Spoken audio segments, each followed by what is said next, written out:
Everyone, welcome to Acad Excel. This is Geetanjali Rathore. जो अपनी NEET प्रारंभ सीरीज चल रही है उसी में आज अपन चैप्टर पढ़ने वाले हैं जनरल ऑर्गेनिक केमिस्ट्री। ठीक है, तो उसी का अपन पार्ट 4 पढ़ने वाले हैं।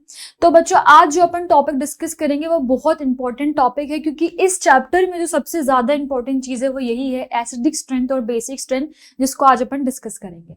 ठीक है, इसके साथ में अपन फिजिबिलिटी ऑफ द रिएक्शन देखेंगे कि रिएक्शन कब पॉसिबल होती है, कब नहीं होती, और फिर उसके बाद में अपन ऑर्थो इफेक्ट और जो सॉल्वेशन इफेक्ट होता है, ये दोनों चीजें देखेंगे, जो कि एसिडिक स्ट्रेंथ और बेसिक स्ट्रेंथ में ही आएगा। ठीक है, तो आज बहुत ही इंपॉर्टेंट पार्ट करने वाले हैं इस चैप्टर का। बच्चों, इसके अलावा भी अगर आप नीट की प्रिपरेशन कर रहे हो, फ्री ऑफ कॉस्ट आपको सारा कोर्स मिल रहा है, फिजिक्स का, केमिस्ट्री का, बायोलॉजी का, तो इसका जितना हो सके उतना फायदा उठाओ। क्योंकि आप अगर किसी और भी जगह पर हो तो भी आपको क्या होता है, बहुत सारी सब्जेक्ट्स में प्रॉब्लम होती है, तो अगर फ्री ऑफ कॉस्ट कुछ अवेलेबल है तो उसका जितना हो सके फायदा उठाओ। ठीक है, अब यहाँ पर अपन बात करते हैं एसिड और बेस की। तो एसिड और बेस में अपन जो सबसे पहले थ्योरी पढ़ेंगे वो होगी आपकी आरएनएस थ्योरी। अब क्या होता है ना, जब एसिड और बेस आए तो इनको क्या हुआ, बताने की जरूरत पड़ी कि कौन सा एसिड है कौन सा बेस है, डिफरेंशिएट करने की जो जरूरत पड़ी, तो फिर वहां पर एक एक करके सारी थ्योरीज आई। तो जो सबसे पहले जिसने थ्योरी दी थी वो थी आरएनएस। उसके बाद अपन थ्योरी पढ़ेंगे ब्रोंस्टेड एंड लोरी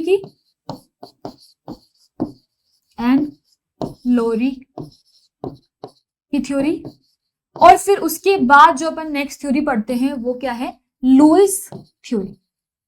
अब यहां पर बात आती है, मैम ये 3 थ्योरी क्यों पढ़ रहे हैं अपन। तो बच्चों, जब भी थ्योरी आई ना 3 थ्योरी, तो ऐसा हुआ होगा कि फर्स्ट ने कोई कॉन्सेप्ट दिया, वो जब फेल हुआ तो सेकंड की बारी आई, फिर सेकंड वाला कॉन्सेप्ट जब फेल हुआ तो फिर वहां से थर्ड थ्योरी आई। ठीक है, तो इस तरीके से थ्योरीज चलती है। ठीक है, तो सबसे पहले बात करते हैं आरएनएस की। ठीक है, तो आरएनएस में क्या पता चला अपन को, एसिड और बेस तो आ गए आपके। ठीक है, एसिड अपन को पता है क्या होता है, जो सार होता है टेस्ट में, और जो बेस होता है वो बिटर होता है। अब अगर अपन को एसिड और बेस बताने हैं तो कैसे बताएंगे, टेस्ट करके तो नहीं बता सकते, क्योंकि एसिड्स बहुत ज्यादा हार्मफुल भी होते हैं। तो वहां पर फिर यहाँ पर आरएनएस ने अपनी थ्योरी दी और बताया कि जो एसिड्स होते हैं वो क्या होते हैं, एसिड जो होते हैं वो क्या करते हैं, गिव H+ देते हैं इन एक्वस सॉल्यूशन, वाटर के अंदर। ये ध्यान रखना, वाटर के अंदर क्या बता रहा है ये, कि ये H+ देते हैं। फिर बेस क्या होते हैं, जो give OH- ion in aqueous solution. ठीक है, तो इतना कैटेगराइज अपन पहले भी पढ़ते आते हैं बचपन से भी, और इतना अपन ने कर लिया था कि जो H+ देते हैं वो क्या होते हैं, एसिड होते हैं, और जो OH- आयन देते हैं वो बेस होते हैं। अब क्या ये एग्जाम्पल की बात कर ले, ताकि ये बिल्कुल एग्जाम्पल से देखते हैं ताकि ये बिल्कुल समझ में आ जाए। जैसे आपका HCl है, HCl क्या करते हैं, जैसे ही वाटर के अंदर डालते हैं तो क्या करता है, H+ देता है प्लस Cl- देता है। जैसे ही इसने H+ दिया, आप समझ गए ये क्या है, एसिड है। तो मतलब यहां तक थ्योरी सही चल रही थी। बेस पे चलते हैं। बेस में आप बात कर लो आपका NaOH, इसको जैसे ही वाटर में डाला इसने क्या करा, OH- आयन दे दिया। तो फिर यहां से इसकी जो थ्योरी है वो सही काम कर गई। आरएनएस बहुत खुश चल रहा था कि यार मेरी थ्योरी बिल्कुल सही हो गई, और क्या बात है, बहुत सही चल रही है, सब कुछ सही है, एसिड बेस को मैंने बता दिया। अब क्या होता है, एक आपका नया सा कंपाउंड आता है और वो होता है अमोनिया। अब अमोनिया यहां पर जाता है किसके पास, आरएनएस के पास, और पूछता है मैं क्या हूं, बताओ मुझे, मैं एसिड हूं, बेस हूं, क्या हूं। तो आरएनएस का जो कांसेप्ट था वो था कि जो बेस होते हैं वो OH- देते हैं। अब यहां पर इसको OH दिख नहीं रहा, H+ दिख रहा है, तो इसने बोल दिया कि जो NH3 है वो एक एसिड है। और ये बोलते ही उसकी थ्योरी क्या हुई बच्चों, रॉन्ग प्रूफ हो गई, क्योंकि एसिड अपन को नहीं, अपन को पता है जो अमोनिया है वो क्या होता है, बेस होता है। तो फिर आती है एक नई थ्योरी इस चीज को एक्सप्लेन करने के लिए, जो कि होती है ब्रोंस्टेड एंड लोरी की थ्योरी। अब ब्रोंस्टेड एंड लोरी बताते हैं, ये समझ जाते हैं कि यार ये जो एसिड बेस वाला जो उसने कॉन्सेप्ट लिया था ना, OH वाला, ये क्या हो रहा है, गलत जा रहा है। तो मैं ऐसा करता हूं, इस कॉन्सेप्ट को ही चेंज कर देता हूं। तो इसने बोला एसिड वो है जो प्रोटॉन डोनर है। प्रोटॉन क्या होता है बच्चों, H+ होता है, तो प्रोटॉन डोनर है। और जो आपके बेस होते हैं वो क्या है, प्रोटॉन एक्सेप्टर है। मैम ऐसे तो समझ नहीं आया, चलो आइए ऐसा करते हैं, एग्जाम्पल से बात करते हैं। ठीक है, एग्जाम्पल क्या ले लिया आपने, यहाँ पर एसिड में ले लिया आपका एक वीक एसिड होता है, एसिटिक एसिड। ठीक है, इसको आपने क्या करा, यहाँ पर इसकी रिएक्शन करवाई वाटर के साथ में। जैसे ही आपने रिएक्शन करवाई तो यहाँ पर आपको क्या देखने को मिला कि इसने क्या करा, CH3COO- बना लिया, और H3O प्लस यहाँ पर फॉर्म हो गया। मतलब क्या करा इसने, अपने प्रोटोन को यहाँ पर क्या कर दिया है, दे दिया है। प्रोटोन जो इसका H प्लस था वो इसने H2O को दे दिया, और प्रोटोन देते ही ये क्या हुआ, यहाँ पर क्या हो गया, ये एक एसिड हो गया। तो ये अपन को समझ में आ गया कि ये एक एसिड है। चलो यहां तक काम कर रहा था। अब यहाँ पर क्या हुआ बच्चों, अब यहाँ पर क्या हुआ, एक बेस के बारे में बात करते हैं, जैसे कि हो गया आपका NH3, इसकी करवाई रिएक्शन H2O के साथ में। अब यहाँ पर देखा इसने क्या करा, NH4 प्लस बना लिया और प्लस आपका OH माइनस बन गया। तो यहां से क्या पता चला कि यार ये क्या कर रहा है, प्रोटोन को एक्सेप्ट कर रहा है, इसका इसने H प्लस ले लिया और प्रोटोन को एक्सेप्ट कर रहा है, तो ये क्या बन गया, एक बेस बन गया। अब ये जो रिएक्शन थी ना, ये दोनों क्या थी, रिवर्सिबल रिएक्शन थी। मतलब अगर आप इसको रिवर्स करवा रहे हो तो यहां पर देखोगे तो क्या हो रहा है, ये प्रोटोन को यहां पर क्या कर रहा है, डोनेट कर रहा है। NH4 प्लस से अगर मैं रिवर्स करवा रही हूं इस रिएक्शन को, रिवर्स में देखो NH4 प्लस OH माइनस की रिएक्शन हुई, इसने क्या करा, एक प्रोटोन को दे दिया। अगर प्रोटोन को दे दिया तो वो क्या हो गया, एसिड हो गया। तो फिर यहां से कॉन्सेप्ट आ गया आपका किसका, कॉन्जुगेट एसिड का। इसको मैंने बोल दिया कॉन्जुगेट एसिड, कि एक बेस से क्या बनता है, एक कॉन्जुगेट एसिड बनता है। और वैसे ही जब एसिड में यहां पर आपने इसको रिएक्शन को रिवर्स करवाया तो देखा ये एसिड ये क्या कर रहा है, H प्लस को एक्सेप्ट कर रहा है। रिवर्स में देखो CH3COO माइनस और H3O प्लस लिया, इसने क्या करा, इसको यहां पर रिएक्शन करवा के CH3COO प्लस H बना दिया। मतलब इसने H प्लस को एक्सेप्ट कर लिया, और एक्सेप्ट करने वाला क्या होता है, बेस। तो इसको बेस ना बोल के क्या बोलते हैं, कॉन्जुगेट बेस। तो ये आपको इतनी सी बात समझ में आ गई कि अगर किसी एसिड से, क्या बात समझ में आई, कि अगर किसी एसिड से क्या कर रहे हो आप, H प्लस को रिमूव कर रहे हो, यही करा है यहाँ पर, एसिड से क्या करा है, H प्लस को लिया है, माइनस करा है H प्लस का, तो क्या बन रहा है बच्चों, एसिड से जब H प्लस को लिया तो क्या बन रहा है आपका, कॉन्जुगेट बेस बन रहा है। और वैसे ही आपने देखा बेस के केस में कि जब आपने बेस में एक H प्लस डाल दिया, इसको एक प्लस करवा दिया H प्लस का, तो ये क्या बना रहा है, कॉन्जुगेट एसिड बना रहा है, कॉन्जुगेट एसिड। तो यहां से आपके दो चीजें हैं वो क्लियर हो गई। जब भी कोई पूछे आज के बाद कि कॉन्जुगेट बेस कैसे बनाओगे, तो क्या करोगे, एसिड से H प्लस को हटा दोगे। जैसे HCl है, HCl से आपने H प्लस हटा दिया तो क्या Cl माइनस बन गया, तो वो क्या हो गया, उसका कॉन्जुगेट बेस हो गया। वैसे ही किसी ने पूछा बेस से कैसे बनाओगे कॉन्जुगेट एसिड, तो क्या करोगे, H प्लस ऐड कर दोगे। जैसे NH3 उसमें H प्लस ऐड कर दोगे, NH4 प्लस बना दोगे, तो वो क्या हो गया, अमोनिया का कॉन्जुगेट बेस हो गया। ठीक है, कॉन्जुगेट एसिड हो गया। चलो अब नेक्स्ट यहां पर बात करते हैं, अपने लुईस थ्योरी की। लुईस थ्योरी आ गई। अब ये समझ गया था यहां तक लुईस कि यार जो H प्लस है ना, ये सबको डुबो रहा है, जो H प्लस के पास जा रहा है वो क्या हो रहा है, डूब ही रहा है। दोनों थ्योरी फेल हो गई, H प्लस के ऊपर ही थी। तो इसने सोचा मैं H प्लस को तो हाथ नहीं लगाऊंगा, क्योंकि ये तो मनहूस है, ये तो यहाँ पर क्या कर रहा है, डुबो रहा है, सबकी थ्योरीज को यहाँ पर डुबो रहा है। तो इसने सोचा कि मैं एक नया कॉन्सेप्ट लेकर आता हूं, और वो कॉन्सेप्ट से एसिड बेस को मैं यहाँ पर डिफरेंशिएट करता हूं। तो इसने बोला कि एसिड वो है जो क्या करता है, इलेक्ट्रॉन पेयर को एक्सेप्ट करता है। अच्छा, यहाँ पर एक और चीज आती है, जैसे आप ब्रोंस्टेड लियोरी की थ्योरी आपने पूरी पढ़ ली, यहाँ पर ये थ्योरी फेल क्यों हुई, तो थ्योरी की जो लिमिटेशन है वो क्यों आई। इसको ऐसे देखते हैं कि यहाँ पर क्या हुआ, AlCl3 आया, उसने पूछा, या SO2 आया, उसने पूछा मुझे बताओ मैं क्या हूं, एसिड हूं या बेस हूं। तो फिर क्या हुआ, AlCl3, तो यहाँ पर इसके पास ना H प्लस है, SO2 के पास भी H प्लस नहीं है, तो फिर जिनके पास H प्लस नहीं है उनको कैसे कैटेगराइज करवाओगे। तो फिर इसलिए इसकी जो थ्योरी थी वो फेल हो गई, और वहीं से वहीं से जो आपका नया कॉन्सेप्ट आया, क्या आ गया आपका, लुईस थ्योरी का, वो यहीं से आ गया। अब इसने बोला जो इलेक्ट्रॉन को एक्सेप्ट करता है वो एसिड है। जैसे कि मैंने यहाँ पर एक एग्जांपल ले लिया, और एग्जांपल के लिए आपने क्या करा, AlCl3 ले लिया, जो डुबो रहा था वही ले लिया, उसकी रिएक्शन करवाई Cl माइनस के साथ, तो इसने क्या बना लिया, AlCl4 माइनस। अब अगर यहाँ पर आप नोट करो तो ये एक्चुअल में क्या कर रहा है, इससे क्या कर रहा है, इलेक्ट्रॉन पेयर को एक्सेप्ट कर रहा है, और एक्सेप्ट कर रहा है तो ये क्या हो जाएगा, एसिड। तो ये चीज यहाँ पर प्रूव हो गई। ऐसा ही बेस के केस में भी करते हैं। बेस क्या होता है, जो इलेक्ट्रॉन पेयर को डोनेट करे, इलेक्ट्रॉन पेयर डोनर, जो इलेक्ट्रॉन पेयर को क्या कर रहा है, डोनेट कर रहा है। इसका भी एग्जांपल ले लेते हैं। यहाँ पर तो एक ही एग्जांपल चल रहा है, NH3। NH3 के पास क्या आया, H+ आया।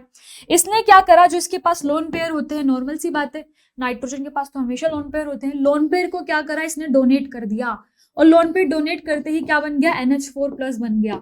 और यहाँ पर क्योंकि ये क्या कर रहा है, इलेक्ट्रॉन पेयर को डोनेट कर रहा है, तो फिर ये क्या हो जाएगा, एक बेस हो जाएगा।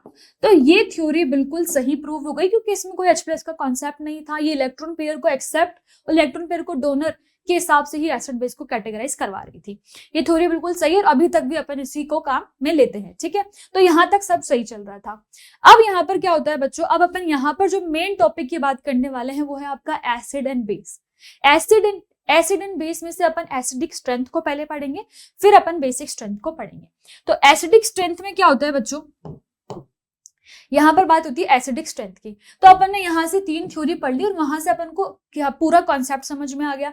अगर मैं पूछूं यहाँ पर कॉन्जुगेट बेस क्या होता है, कॉन्जुगेट एसिड क्या होता है, तो वो सबको समझ में आ गया कि कॉन्जुगेट एसिड क्या होता है, जो क्या करता है यहाँ पर, कॉन्जुगेट एसिड क्या होता है, आइए लिख लेते हैं।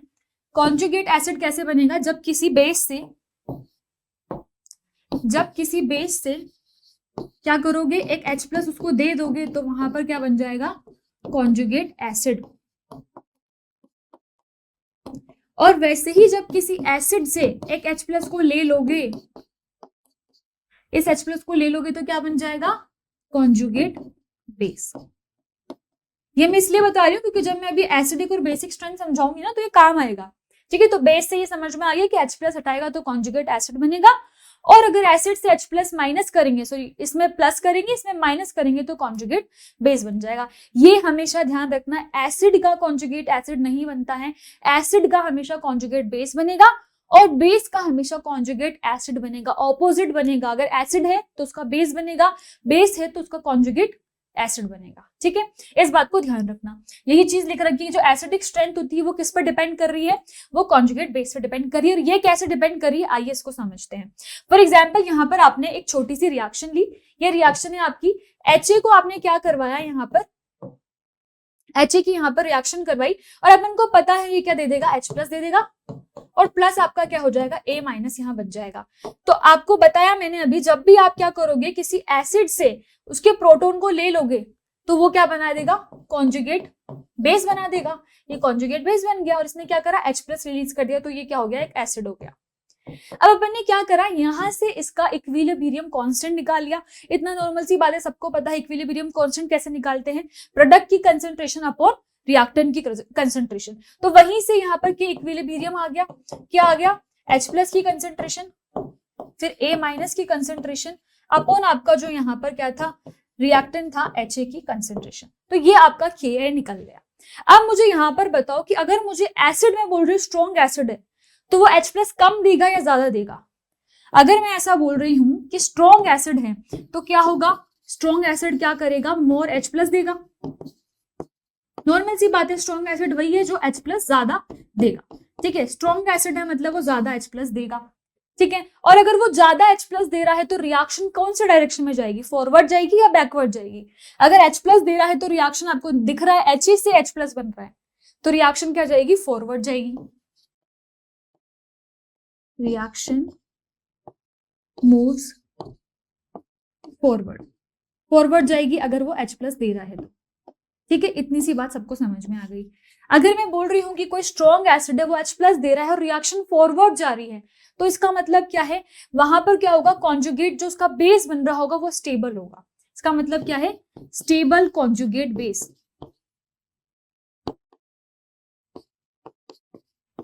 यही नॉर्मल सी बात है। अच्छा, एसिड क्यों जा रहा है फॉरवर्ड डायरेक्शन में, एक तो क्योंकि वो स्ट्रॉन्ग एसिड है, और जो उसका यहाँ पर कॉन्जुगेट बेस बन रहा है वो क्या होगा, स्टेबल होगा, तभी तो जाएगा वो फॉरवर्ड डायरेक्शन में। तो कॉन्जुगेट एसिड, अपन को ये चीज समझ में आ गई यहाँ पर कि जब भी अपन यहाँ पर एसिडिक स्ट्रेंथ की बात कर रहे हैं तो वो किस पर डिपेंड कर रहा है, कॉन्जुगेट बेस की स्टेबिलिटी पे। कैसे डिपेंड कर रहा है वो मैंने रिएक्शन से आपको समझा दिया कि रिएक्शन में आप देखोगे तो यहाँ पर H+ बन रहा है और कॉन्जुगेट बेस बन रहा है। तो जब रिएक्शन को फॉरवर्ड लेके जाना है स्ट्रॉन्ग एसिड के केस में, तो वो कब पॉसिबल है, जब उसका कॉन्जुगेट बेस स्टेबल होगा। तो अपन को समझ में आ गया कि जो एसिडिक स्ट्रेंथ है वो किस चीज पर डिपेंड कर रही है। तो आइए इसी को देखते हैं। अगर मैं यहाँ पर बात करूं कि जो आपकी एसिडिक स्ट्रेंथ है,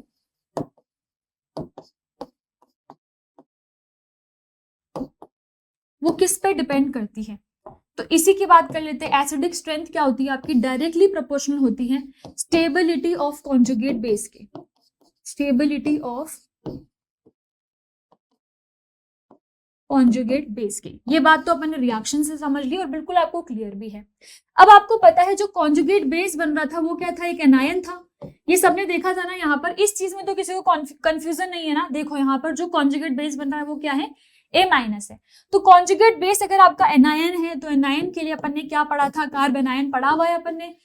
इससे पहले वाले जो अपना चैप्टर का जो थर्ड पार्ट था उसमें अपन ने देखा था कार्बेनायन बन रहा हो। तो कार्बेनायन किस पे डिपेंड करता है? वो डिपेंड करता है इलेक्ट्रॉन विड्रॉइंग ग्रुप पे। जो क्या कर रहे हो? ये जो इसके पास ज्यादा इलेक्ट्रॉन्स है उसको विड्रॉ कर रहे हो इलेक्ट्रॉन विड्रॉइंग ग्रुप पे। तो ये बात आपको समझ में आ गई कि जब भी मैं एसिडिक स्ट्रेंथ की बात करूंगी तो इसका मतलब वहां पर आपको जो कार्बेनायन में देखा था आपने क्या होता है? एनायन ही बनता है। तो एनायन को कैसे करोगे? इलेक्ट्रॉन विड्रॉइंग ग्रुप से आप स्टेबलाइज करवाओगे। फिर अपन सेकंड बात करते हैं Ka की, जो अपन ने निकाला था इक्विलिब्रियम कांस्टेंट। तो Ka जितना ज्यादा होगा उतना ही ज्यादा क्या होगा? वो अच्छा एसिड होगा। एसिडिक स्ट्रेंथ किस पर डिपेंड कर रही है यहाँ पर? डायरेक्टली प्रोपोर्शनल है Ka के। Ka क्या है? इक्विलिब्रियम कांस्टेंट जो अपन ने निकाला था। नॉर्मल सी बात है, ये ज्यादा स्ट्रॉन्ग होगा तो एसिडिक स्ट्रेंथ भी ज्यादा होगी। और यहाँ पर एक और चीज आ जाती है कि इनवर्सली प्रोपोर्शनल है pKa के। अब बोल रहा हूँ मैम pKa क्या है? तो ये आपने क्या पढ़ा होगा बच्चों? या फिजिकल केमिस्ट्री में पढ़ोगे। जब भी आप यहाँ से pH वैल्यू निकालते हो तो pH क्या आता है? -log H+ लेते हो, यही लेते हो, ठीक है। ये फॉर्मूला पढ़ा हुआ है। तो यहां से अगर मैं pKa निकालूंगी, अब यहाँ पर क्या होता है? जैसे जैसे आप H+ की कंसंट्रेशन बढ़ाओगे तो वहां से H+ का log बढ़ेगा, मगर क्योंकि माइनस चार्ज लगाया है तो वो वैल्यू हमेशा कम ही होगी। इसलिए यहाँ पर pKa क्या होगा? लेस होगा तो अच्छा एसिड होगा। समझ में आ गया pKa का क्या कॉन्सेप्ट है? ये आपने समझ लिया था फिजिकल केमिस्ट्री में। आपको जो pH वाला कॉन्सेप्ट है उसी से निकाला गया है। pH क्या होती है? हमेशा मतलब वहां पर माइनस लगा देते हैं तो हमेशा उसकी जो वैल्यू आती है वो कम ही आती है। तो वैसे ही pKa के लिए भी होगा कि pKa की वैल्यू कम होगी तभी वो क्या होगा? स्ट्रॉन्ग एसिड होगा। तो ये चीज अपन को एसिडिक स्ट्रेंथ में कुछ पॉइंट्स थे जो समझ में आ गए कि एक तो ये स्टेबिलिटी ऑफ कॉन्जुगेट बेस पर डिपेंड करता है, इलेक्ट्रॉन विड्रॉइंग ग्रुप पे डिपेंड करता है, Ka पे डिपेंड करता है, इनवर्सली प्रोपोर्शनल होता है pKa। ठीक है, आइए कुछ पॉइंट्स देखते हैं एसिड एंड बेसिस के बारे में। Strong acid of strong base are relatively unstable than the weak acid of weak base. इसका मतलब क्या है? ये ऐसा बोल रहा है जो स्ट्रॉन्ग एसिड है, स्ट्रॉन्ग एसिड क्या होता है ये मैंने अभी बताया, जो क्या करता है? H+ दे देता है इजीली। और अगर मैं वही बात करूं वीक एसिड की, तो वीक एसिड क्या होता है? H+ नहीं देगा, not give H+ easily. H+ कभी भी आपको नहीं देगा वो इजीली, है ना। तो यहाँ पर जो बच्चों की मिसकंसेप्शन है वो क्या है? वो सोचते हैं कि जो स्ट्रॉन्ग एसिड होता है ना वो ज्यादा स्टेबल होता है। नहीं बच्चों, स्ट्रॉन्ग एसिड तो H+ दे रहा है तो वो क्या है? अनस्टेबल है, इसलिए तो वो H+ को दे रहा है। वो चाहता है कि सिस्टम स्टेबल बने और कॉन्जुगेट बेस उसका बहुत स्टेबल बने, इसलिए वो अनस्टेबल से स्टेबल की तरफ जाएगा और कॉन्जुगेट बेस बना रहा है। तो स्ट्रॉन्ग एसिड क्या होता है? अनस्टेबल होता है और वीक एसिड आपका ज्यादा स्टेबल होता है। तो अगर रिएक्शन कोई भी हो रही है और रिएक्शन में क्या हो रहा है? स्ट्रॉन्ग एसिड है और वहां से क्या बन रहा है? वीक एसिड बन रहा है, इसका मतलब क्या है? रिएक्शन आपकी सही जा रही है, क्योंकि वीक एसिड क्या है? स्टेबल सिस्टम है। और स्टेबल कब बनेगा? रिएक्शन स्टेबल तभी रिएक्शन प्रोसीड की होती है, स्टेबल की तरफ भी प्रोसीड होगी ना। रिएक्शन प्रोसीड होने का मोटिव ही यही होता है कि आप एक अनस्टेबल सिस्टम से स्टेबल सिस्टम की तरफ जा रहे हो। तो वही चीज ये यहाँ पर इस पॉइंट से समझा रहा है। फिर ये बोल रहा है each acid and base reaction move towards weaker acid and weaker base. वही मैंने समझाया कि कोई भी एसिड बेस रिएक्शन है तो वो क्या होगा बच्चों? हमेशा क्या फॉर्म करेगी? वीक एसिड और वीक बेस ही बनाएगी, weak acid and weak base ही बनाएगी। अगर वो यहाँ पर स्ट्रॉन्ग एसिड बना रही है ना और स्ट्रॉन्ग बेस बना रही है तो मतलब वो रिएक्शन आपकी सही नहीं है। इसका मतलब क्या है कि वो रिएक्शन आपकी सही नहीं है। हमेशा क्या बनना चाहिए? कभी भी रिएक्शन अगर प्रोसीड हो रही है तो स्ट्रॉन्ग एसिड से वीक एसिड ही बनना चाहिए, तभी जाके रिएक्शन आपकी सही जा रही है। फिर थर्ड पॉइंट यहाँ पर है कि क्या है? Each strong acid and each strong base contains weaker conjugate acid and base. मतलब क्या होगा? अगर आपका कोई स्ट्रॉन्ग एसिड है, ठीक है, इसको ऐसे समझते हैं, कोई आपका स्ट्रॉन्ग एसिड है, ठीक है, तो स्ट्रॉन्ग एसिड क्या होगा? स्ट्रॉन्ग एसिड क्या बना रहा है? वीक कॉन्जुगेट बेस बनाएगा। कॉन्जुगेट बेस को मैं सीबी से लिख रही हूँ, और जो आपका वीक एसिड है वो क्या बनाएगा, स्ट्रॉन्ग कॉन्जुगेट बेस बनाएगा। और यही बेसिस के केस में भी होता है, अगर वो बेस स्ट्रॉन्ग है तो उसका जो कॉन्जुगेट एसिड बन रहा है वो वीक बनेगा, और अगर बेस वीक है तो जो उसका कॉन्जुगेट एसिड बन रहा है वो क्या होगा, स्ट्रॉन्ग होगा। तो ये नॉर्मल सी बात है, 3 पॉइंट अब हमको समझ में आ गए कि एसिड जो होते हैं स्ट्रॉन्ग एसिड वो अनस्टेबल होते हैं, और जो वीक एसिड होते हैं वो स्टेबल होते हैं।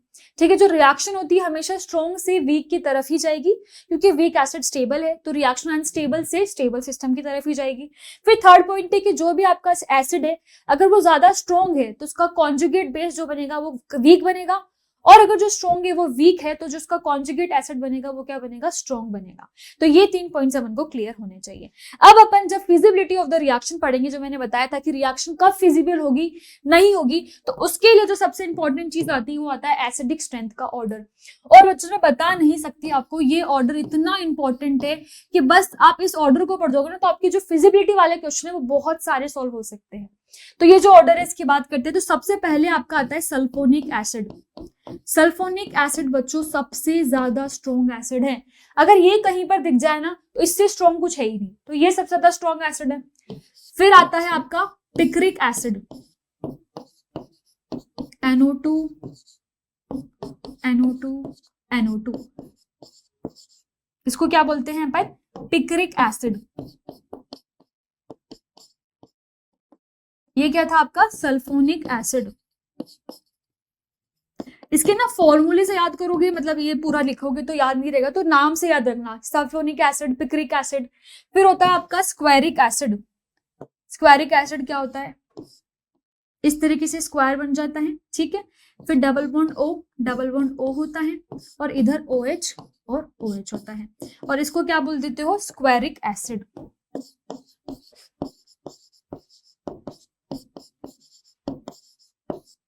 ठीक है, अब जो आपका नेक्स्ट आएगा वो क्या है, स्क्वायरिक एसिड के बाद यहां से एक NO2 को हटा दो, ये जो एक NO2 है ना इसको यहां पर अपन ने रिमूव कर दिया आगे में, और रिमूव कर दिए जो बनेगा वो क्या बनेगा, देखना OH NO2 और यहां पर भी NO2, ठीक है, ये बन गया आपका। अब यहां पर क्या बनेगा, वैसे तो ये और जो मैं अब सेकंड लिखने वाली हूँ वो एक्चुअल में इक्वल ही होते हैं, ऑलमोस्ट इक्वल होते हैं, पर ये आगे ही आता है, ठीक है। तो इसको आप लेस देन और इक्वल्स टू का साइन भी लगा सकते हो। फिर आता है आपका क्या होता है, COOH, क्या बोलते हैं इसको, कार्बोक्सिलिक एसिड। इसको भी यहाँ पर व्हाइट से ही लिखते हैं, क्या हो जाएगा ये आपका, कार्बोक्सिलिक एसिड। ये तो सबको पता है यार, RCOOH बहुत बार पढ़ चुके हैं अपन, क्या होता है, कार्बोक्सिलिक एसिड। फिर आता है आपका carbonic acid H2CO3, carbonic acid. और अब आपका आएगा, अब आप क्या करोगे यहाँ पर, जैसे आप यहाँ पर क्या कर रहे थे, यहाँ पर आपने एक भी NO2 मेटा पे नहीं लगाया था, तो मेटा वाला नाराज हो गया आपका। अब मेटा वाले को आपको खुश करने के लिए क्या करना पड़ेगा, उसको भी लाना पड़ेगा आगे, और कहाँ लगाने पड़ेंगे, NO2 को मेटा पे लगाना पड़ेगा, ठीक है। मेटा वाला जैसे ही खुश हुआ तो जो ये आपके ऑर्थो और पैरा वाले थे ये दुखी हो गए, और फिर इनको खुश करने के लिए आपको क्या करना पड़ा, एक एक NO2 को पैरा पे और एक NO2 को यहाँ पर ऑर्थो पे लगाना पड़ा। तो अब ऑर्थो और पैरा वाले भी आपके खुश हो गए, ठीक है। अब क्या आएगा बच्चों, यहाँ पर ये आ गया। इसके बाद आपका जो आता है वो आता है बच्चों फिनॉल। फिनॉल का तो आपने नाम सुना ही होगा, बहुत ही फेमस चीज है, फिनॉल का तो नाम सुनना ही चाहिए। फिर नेक्स्ट आता है बच्चों, फिनॉल के बाद जो आपका आता है वो आता है H2O, वाटर। वाटर सब जगह छाया हुआ है। और फिर उसके बाद जो आपका आता है वो आता है ROH। तो इसको आप ऐसे भी लिख सकते हो ROH, और सिंपली अपन ने बेंजीन रिंग पे OH लगा दिया तो अल्कोहल ही हुआ। ये तो कंफ्यूजन नहीं है ना, फिनॉल है, फिनॉल में क्या होगा, बेंजीन रिंग होगी, और इसमें सिर्फ सिंपल एक साइक्लोहेक्सेन रिंग है। तो यहां से एक और बार अपन एसिडिक स्ट्रेंथ के ऑर्डर को समझते हैं, sulphonic acid, picric acid, squaric acid. फिर आपका क्या होता है, NO2 एक हट जाता है और सिर्फ ऑर्थो और पैरा पे NO2 रह गए, ठीक है। इसके बाद क्या आएगा आपका कार्बोक्सिलिक एसिड, कार्बोनिक एसिड। अब जो NO2 है वो मेटा पे नहीं लगाया तो मेटा वाला गुस्सा हो गया, मेटा पे लगाना पड़ा। फिर पैरा वाला गुस्सा हो गया तो पैरा पे लगाना पड़ा। और फिर आपने को दोबारा क्या पड़ा, ऑर्थो पे भी लगाना पड़ा क्योंकि वो भी गुस्सा हो गया था। उसके बाद आपका आ गया फिनॉल, वाटर और फिर एल्कोहल। ये ऑर्डर तो बहुत अच्छे से याद होना चाहिए, फिनॉल, वाटर एंड एल्कोहल। ठीक है। इसी के अलावा बच्चों एक और आपका ऑर्डर होता है जो आपको याद रखना है। वो ऑर्डर क्या है, जैसे वो अगर A मान रहे हो तो इसको अपन B मान लेते हैं। वो ऑर्डर है जो आपका एनहाइड्राइड होता है। ठीक है, एनहाइड्राइड आएगा। फिर आपका क्या आ जाएगा, ROH आ जाएगा, H2O आ जाएगा। इसके बाद फिर आपका आ जाएगा ROH, अल्कोहल, जो अपन अभी बात करी थी, H2O से कम स्टेबल होगा ये। ठीक है। उसके बाद आपका ROH के बाद आ जाएगा ट्रिपल बॉन्ड, ट्रिपल बॉन्ड के बाद आ जाएगा NH3 और फिर आ जाएगा H2। तो ये दोनों जो ऑर्डर मैंने अभी बताए हैं बहुत ही ज्यादा इंपॉर्टेंट है और आपको अच्छे से इनको याद रखना है। अब जब आपने ये दोनों ऑर्डर पढ़ लिए एसिडिक स्ट्रेंथ के, तो अब अपन रिएक्शन की फिजिबिलिटी को समझेंगे। और रिएक्शन की फिजिबिलिटी को समझने के लिए यहाँ पर कुछ पॉइंट्स दे रखे हैं आपको, जैसे reaction with NaHCO3 is feasible if acidic strength of acid is more than H2CO3। Normal सी बात है, चलो रिएक्शन से समझते तभी जाके अच्छे से समझ में आएगा। अब बात करते हैं इस क्वेश्चन की, which of the following is not soluble in sodium hydrogen carbonate that is NaHCO3 में कौन सा सॉल्युबल नहीं है। मतलब क्या करोगे, इसकी रिएक्शन करवाओगे NaHCO3 के साथ और देखोगे क्या बनेगा। फिर यहां पर भी रिएक्शन कराओगे NaHCO3 के साथ और देखोगे कि क्या बन रहा है। और यहाँ पर भी सेम NaHCO3 के साथ रिएक्शन करवानी है और देखना है क्या बन रहा है, और यहाँ पर भी सेम करना है। अब आइए देखते हैं एक एक करके रिएक्शन को। जैसे आप पिक्रिक एसिड के साथ में रिएक्शन करवाओगे ना NaHCO3 की, तो यहाँ पर क्या होगा, ये जो OH है ये यहाँ पर रिप्लेस हो जाएगा ONA से, इसका जो Na है NaHCO3 का वो रिप्लेस हो जाएगा और बाकी सब जगह NO2 ही रहेगा। अब क्योंकि यहाँ से क्या है आपका Na तो चला गया तो क्या बचेगा, इसको एक H मिल जाएगा तो H2CO3 बनेगा। अब ये वाले दोनों अभी मैंने आपको एसिडिक स्ट्रेंथ में बताए थे कि H2CO3 है और यहाँ पर पिक्रिक एसिड है। पिक्रिक एसिड पहले आया था, पिक्रिक एसिड सेकंड नंबर पे था, तो ये एक स्ट्रॉन्ग एसिड है। और स्ट्रॉन्ग एसिड से क्या बन रहा है, कार्बोनिक एसिड जो कि एक वीक एसिड है, मतलब रिएक्शन फिजिबल है। तो ये वाली तो फिजिबल है, फिजिबल है तो आपने राइट लगा दिया। अब बात करते हैं सेकंड रिएक्शन की। तो सेकंड में जब आपने देखा तो यहाँ पर स्क्वायरिक एसिड है, ठीक है, और यहां से इससे यहां पर बना रहे हो तो नॉर्मल सी बात है, जहां पर OH है वहां पर क्या आ जाएगा ONO और ONO आ जाएगा और यहाँ पर एज इट इज ही रहेगा। अब क्योंकि इसका Na सोडियम तो चला गया तो ये क्या बनाएगा, H2CO3 ही बना रहे हैं और H2CO3 बनेगा तो ये कैसा एसिड है, वीक एसिड है। और अपन ने देखा था स्क्वायरिक एसिड आपका थर्ड नंबर पे था, मतलब कैसा एसिड है, स्ट्रॉन्ग एसिड है। तो स्ट्रॉन्ग एसिड से वीक एसिड बन रहा है, रिएक्शन फिजिबल हो जाएगी। अब बात करते हैं बेंजोइक एसिड की। बेंजोइक एसिड के केस में भी वही बनेगा, H2CO3 बनेगा, ठीक है, और यहाँ पर ONO आ जाएगा। अब यहाँ पर देखोगे तो बेंजोइक एसिड क्या है, एक स्ट्रॉन्ग एसिड है और ये एक वीक एसिड है। इनका जो ऑर्डर था उसमें ये पहले था और ये बाद में था, मतलब एक ही का डिफरेंस था पर ये पहले था और ये बाद में था। तो यहां तक भी रिएक्शन स्ट्रॉन्ग से वीक पे जारी है तो रिएक्शन क्या हो जाएगी, फिजिबल। अब बात करते हैं फिनोल के केस में। तो फिनोल और फिर यहां से भी H2CO3 बना है, ठीक है। अब आपको पता है पहले था आपका बेंजोइक एसिड और फिर था कार्बोनिक एसिड, दोनों साथ में बताए थे मैंने, बेंजोइक एंड कार्बोनिक। तो फिनोल तो बाद में आ रहा था आपका, फिनोल, वाटर और अल्कोहल तो लास्ट थे, तो फिर ये तो वीक एसिड है और वीक एसिड से एक स्ट्रॉन्ग एसिड बन रहा है, मतलब रिएक्शन फिजिबल नहीं है। मैंने क्या बताया था, रिएक्शन हमेशा स्टेबल सिस्टम के तरफ ही जाएगी और यहाँ पर वीक एसिड है जो कि स्टेबल है और वहां से स्ट्रॉन्ग एसिड, वीक एसिड क्या होता है, स्टेबल होता है, स्टेबल से अनस्टेबल की तरफ रिएक्शन कभी भी फिजिबल नहीं होगी, इसीलिए ये रिएक्शन क्या है, फिजिबल नहीं होगी। और इसका अगर आंसर देखें तो क्या हो जाएगा, डी हो जाएगा। ठीक है, आइए ऐसे ही कुछ क्वेश्चंस को सॉल्व करते हैं। जैसे आपको यहाँ पर NaHCO3 दे दिया और यहाँ पर क्या है, सल्फोनिक एसिड, और सल्फोनिक एसिड आपको पता है क्या करेगा, R और ONO बना लेगा, ONO बनेगा और यहाँ पर वही H2CO3 बनेगा। अब अपन को पता है स्ट्रॉन्ग एसिड है, ये तो फर्स्ट पे आ रहा था, सल्फोनिक एसिड जितना तो स्ट्रॉन्ग कुछ है ही नहीं, स्ट्रॉन्ग एसिड से वीक एसिड बन रहा है, रिएक्शन फिजिबल हो जाएगी। राइट का मतलब याद रखना क्या है, फिजिबल रिएक्शन, ठीक है, यहाँ पर मैं फिजिबिलिटी लिखूंगी। अब वैसे ही नेक्स्ट रिएक्शन की बात करते हैं। यहाँ पर क्या है, वही यार आपका बेंजोइक एसिड आ गया दोबारा। बेंजोइक एसिड से क्या बनाओगे आप, RCOONA, और यहाँ पर आपका H2CO3 बन गया। अपन ने देखा था बेंजोइक एसिड पहले आता है तो स्ट्रॉन्ग एसिड है, स्ट्रॉन्ग एसिड से रिएक्शन कहाँ जा रही है, वीक एसिड की तरफ जा रही है, मतलब ये रिएक्शन भी आपकी फिजिबल हो जाएगी। नेक्स्ट चलते हैं, स्क्वेरिक एसिड आ गया। स्क्वायर मिल रहा है ना, मतलब इजी है, स्क्वायर से स्क्वेरिक एसिड याद रखना है, ठीक है। स्क्वेरिक एसिड से भी वही होगा, अभी मैंने करके भी बताया था, H2CO3 बन गया था और यहाँ पर ONO और ONO आ गए थे। तो यहाँ पर भी देखोगे तो ये एक स्ट्रॉन्ग एसिड है, स्ट्रॉन्ग एसिड से कैसा एसिड बन रहा है, वीक एसिड बन रहा है। तो रिएक्शन यहाँ पर भी क्या हो जाएगी बच्चों, फिजिबल हो जाएगी। आइए नेक्स्ट करते हैं। नेक्स्ट में यहाँ पर क्या दे रखा है आपको, ये वाला एसिड दे रखा है OH, NO2 और NO2 दे रखे, एक ऑर्थो पोजीशन पे एक पैरा पोजीशन पे। अब यहाँ पर क्या बनेगा, यहाँ पर भी वही बनेगा, जो आपका OH है वो ONO से रिप्लेस हो जाएगा, यहाँ पर NO2 है और यहाँ पर NO2 है, और जो बनेगा वो क्या होगा, H2CO3। अब अपन ने देखा था, जब अपन क्या पढ़ रहे थे, पिक्रिक एसिड पढ़ा था अपन ने, ठीक है, सल्फोनिक एसिड था, फिर आपका पिक्रिक एसिड था, स्क्वायरिक एसिड था, फिर यहाँ पर 3 NO2 वाले ग्रुप आए थे और उसमें से अपन ने एक NO2 को हटा दिया था, तो वो आपका नेक्स्ट पे आया था।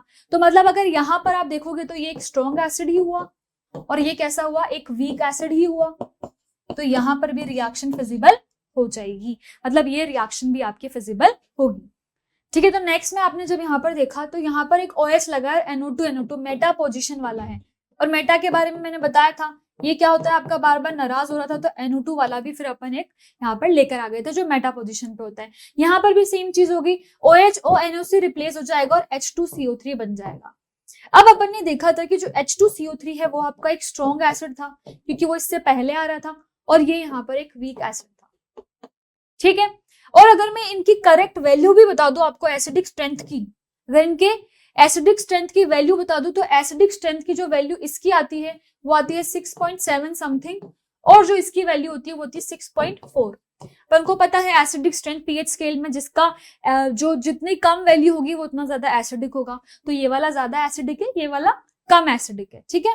अब यहाँ पर क्या होता है ना, यहाँ पर बहुत कम डिफरेंस है pKa का, आप देखोगे यहाँ पर जो pKa वैल्यू है उसका बहुत कम डिफरेंस है, वेरी लेस डिफरेंस।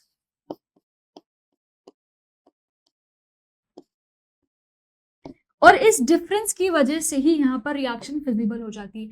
हालांकि बन वही रहा है, वीक एसिड से स्ट्रॉन्ग एसिड बन रहा है, रिएक्शन फिजिबल नहीं होनी चाहिए थी, मगर ये क्या है बच्चों, आपका एक्सेप्शन केस है। बहुत कम वैल्यू, बहुत कम डिफरेंस होने की वजह से pKa की यहाँ पर क्या हो जाता है, एक्सेप्शन केस आ जाता है।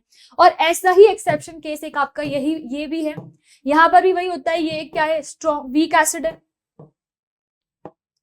ये क्या है आपका एक वीक एसिड है, और वीक एसिड से क्या यहाँ पर बनता है आपका स्ट्रॉन्ग एसिड बन रहा है H2CO3, मगर फिर भी रिएक्शन फिजिबल हो गई। अगेन वही रीजन है, यहाँ पर भी जो pKa का डिफरेंस होता है वो बहुत ही कम होता है, तो इसीलिए जो रिएक्शन होती है वो क्या होती है, फिजिबल हो जाती है। तो ये दोनों केस याद रखने हैं जो एक्सेप्शन केसेस है आपके, ठीक है। तो आइए बच्चों अब नेक्स्ट बात करते हैं, एसिडिक स्ट्रेंथ के अपन कुछ क्वेश्चन सॉल्व करने वाले हैं। इससे पहले मैं दोबारा बता देती हूँ, एसिडिक स्ट्रेंथ जो है वो आपकी डायरेक्टली प्रोपोर्शनल होती है इलेक्ट्रॉन विड्रॉइंग ग्रुप के। सबसे पहले तो डायरेक्टली प्रोपोर्शनल किसकी होगी, स्टेबिलिटी ऑफ कॉन्जुगेट बेस के, CB conjugate base directly proportional होती है इलेक्ट्रॉन विड्रॉइंग ग्रुप के, और उससे भी डायरेक्टली प्रोपोर्शनल होती है Ka के, और इनवर्सली प्रोपोर्शनल होती है pKa।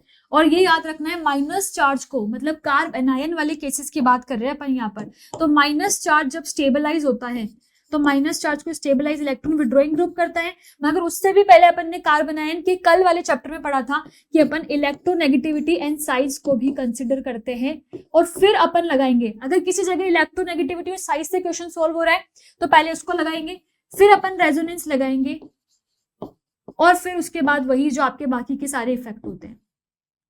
तो इस तरीके से अपन ऑर्डर लगाते थे माइनस के केस में, तो वही यहाँ पर भी फॉलो करेंगे।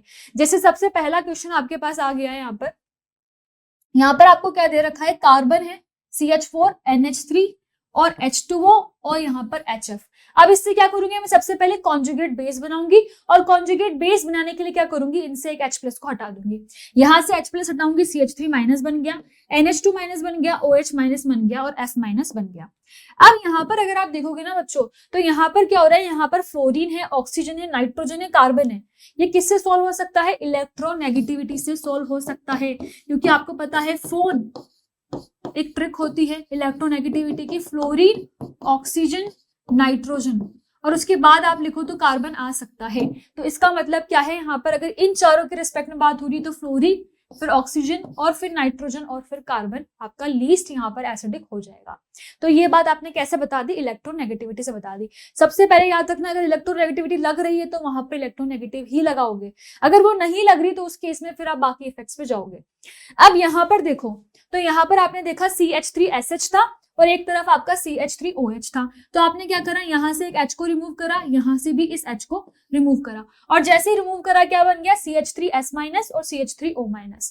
अब क्या होगा, अब आपको यहाँ पर लगाना था कोई इफेक्ट कि पहले देख लोगे इलेक्ट्रोनेगेटिविटी लग रहा है, नहीं लगेगा। यहाँ पर किसकी बात हो रही है, ग्रुप की बात हो रही है। वहां पर आपने देखा था तो वो सब किस में आ रहे थे बच्चों, अगर इस केस में देखोगे तो ये कैसे केस के, ये आपको पीरियड के दिख रहे हैं और पीरियड में लेफ्ट टू राइट जा रहे हैं, और अगर यहाँ पर देखोगे तो ये एक पीरियड के नहीं है पर सेम ग्रुप के हैं, और अगर ये सेम ग्रुप के हैं तो मतलब मैं यहाँ पर कौन सा वाला लगा सकती हूँ बच्चों इफेक्ट, साइज वाला यहाँ पर लग जाएगा। ऑक्सीजन, सल्फर, ये सब क्या है, एक ही ग्रुप का पार्ट होते हैं, और ऑक्सीजन पहले आता है फिर सल्फर आता है, तो साइज किसकी बड़ी है, सल्फर की साइज ज्यादा है, तो ये ज्यादा यहाँ पर क्या हो जाएगा, स्ट्रॉन्ग, क्या हो जाएगा, स्ट्रॉन्ग माइनस ग्रुप हो जाएगा, और स्ट्रॉन्ग माइनस ग्रुप का मतलब है कि ये अच्छा कॉन्जुगेट बेस बनाएगा। ठीक है, चलो नेक्स्ट यहाँ पर बात करते हैं। अब एक और यहाँ पर आप देखोगे तो इस कंपाउंड में क्या दे रखा है, एक तरफ आपको NO2 दे रखा है, फिर H है, और सेम ही कंपाउंड में एक तरफ CH3, तो CH3 का तो अपन को पता है +I लगता है, H तो जनरल सा ग्रुप है, और यहाँ पर अपन को पता है इसका -I लगेगा, तो -I, और कैसा ग्रुप चाहिए, माइनस ही ग्रुप है, कॉन्जुगेट बेस में तो माइनस ही बनता है, तो माइनस माइनस को स्टेबलाइज करेगा और यहाँ पर डीस्टेबलाइजेशन होगा। तो सबसे ज्यादा स्टेबल तो देखे तो फर्स्ट होगा, फिर क्योंकि सेकंड और थर्ड तो डीस्टेबलाइज कर रहा है इसलिए लीस्ट स्टेबल हो जाएगा, तो ये इसका ऑर्डर हो जाएगा, क्योंकि ये यहाँ पर क्या कर रहा है, डीस्टेबलाइज कर रहा है। ठीक है, और ये यहाँ पर स्टेबलाइज, ठीक है, ये दोनों ही नहीं कर रहा था तो ये मिडिल में आ गया। ठीक है, नेक्स्ट अब बात करते हैं, यहाँ पर आप देखोगे कार्बन की चेन है, यहाँ पर COH लग रहा है, यहाँ पर फ्लोरीन लग रहा है, फ्लोरीन का अपन को पता है -I इफेक्ट होता है। ठीक है, अब यहाँ पर आपको दिख रहा है एक बार फ्लोरीन जस्ट डायरेक्टली अटैच है एक कार्बन के थ्रू, फिर 2 कार्बन के थ्रू और फिर 3 कार्बन के थ्रू, और अपन को पता है जब भी -I ग्रुप जो आपका होता है वो क्या होता है, डिस्टेंस डिपेंडेंट इफेक्ट है। कैसा इफेक्ट है बच्चों, डिस्टेंस डिपेंडेंट इफेक्ट, और अगर डिस्टेंस डिपेंडेंट है तो डिस्टेंस पे काम करेगा, तो फिर ये डिस्टेंस कम है, लेस डिस्टेंस है यहाँ पर, तो ये ज्यादा स्टेबल हो जाएगा। फिर ये यहाँ पर क्या है, यहाँ पर भी लेस डिस्टेंस है, और फिर यहाँ पर क्या है, मोर डिस्टेंस है, तो ये वाला लीस्ट स्टेबल हो जाएगा, और ये ऑर्डर इस तरीके से हो जाएगा, फर्स्ट, सेकेंड एंड थर्ड। ठीक है, डिस्टेंस के यहाँ पर -I का डिस्टेंस इफेक्ट लगाया है। अब बात करते हैं बच्चों नेक्स्ट क्वेश्चन की, और ये आपका बहुत इंपॉर्टेंट क्वेश्चन है, इसको 3 स्टार क्वेश्चन में लिख देना। ये क्योंकि होता है आपका मेलिक एसिड, और ये होता है आपका फ्यूमरिक एसिड। बच्चों इन दोनों पे बहुत बार क्वेश्चन आया है, बहुत बार, तो इसको याद रखना, ये इनऑर्गेनिक में भी इवन पूछा जाता है। ठीक है, तो जैसे यहाँ पर आप इसका क्या करोगे, जब भी कंफ्यूजन हो ना एसिडिक बेसिक स्ट्रेंथ में, तो सबसे पहले उनके कॉन्जुगेट एसिड और बेस बना लेना, समझ में आ जाएगा। तो इसका कॉन्जुगेट बेस बनाओगे तो यहाँ पर तो COO- बन जाएगा और यहाँ पर COOH ही रहेगा। अगर यहाँ पर मोर इलेक्ट्रोनेगेटिव माइनस है और OH है तो यहाँ पर क्या हो जाएगा, H बॉन्डिंग, हाइड्रोजन बॉन्डिंग हो जाएगी, और हाइड्रोजन बॉन्डिंग क्या करेगी, फिर इस H को नहीं निकलने देगी, मतलब यहाँ पर क्या हो जाएगा, ये एसिड कैसा एसिड हो जाएगा, स्ट्रॉन्ग एसिड।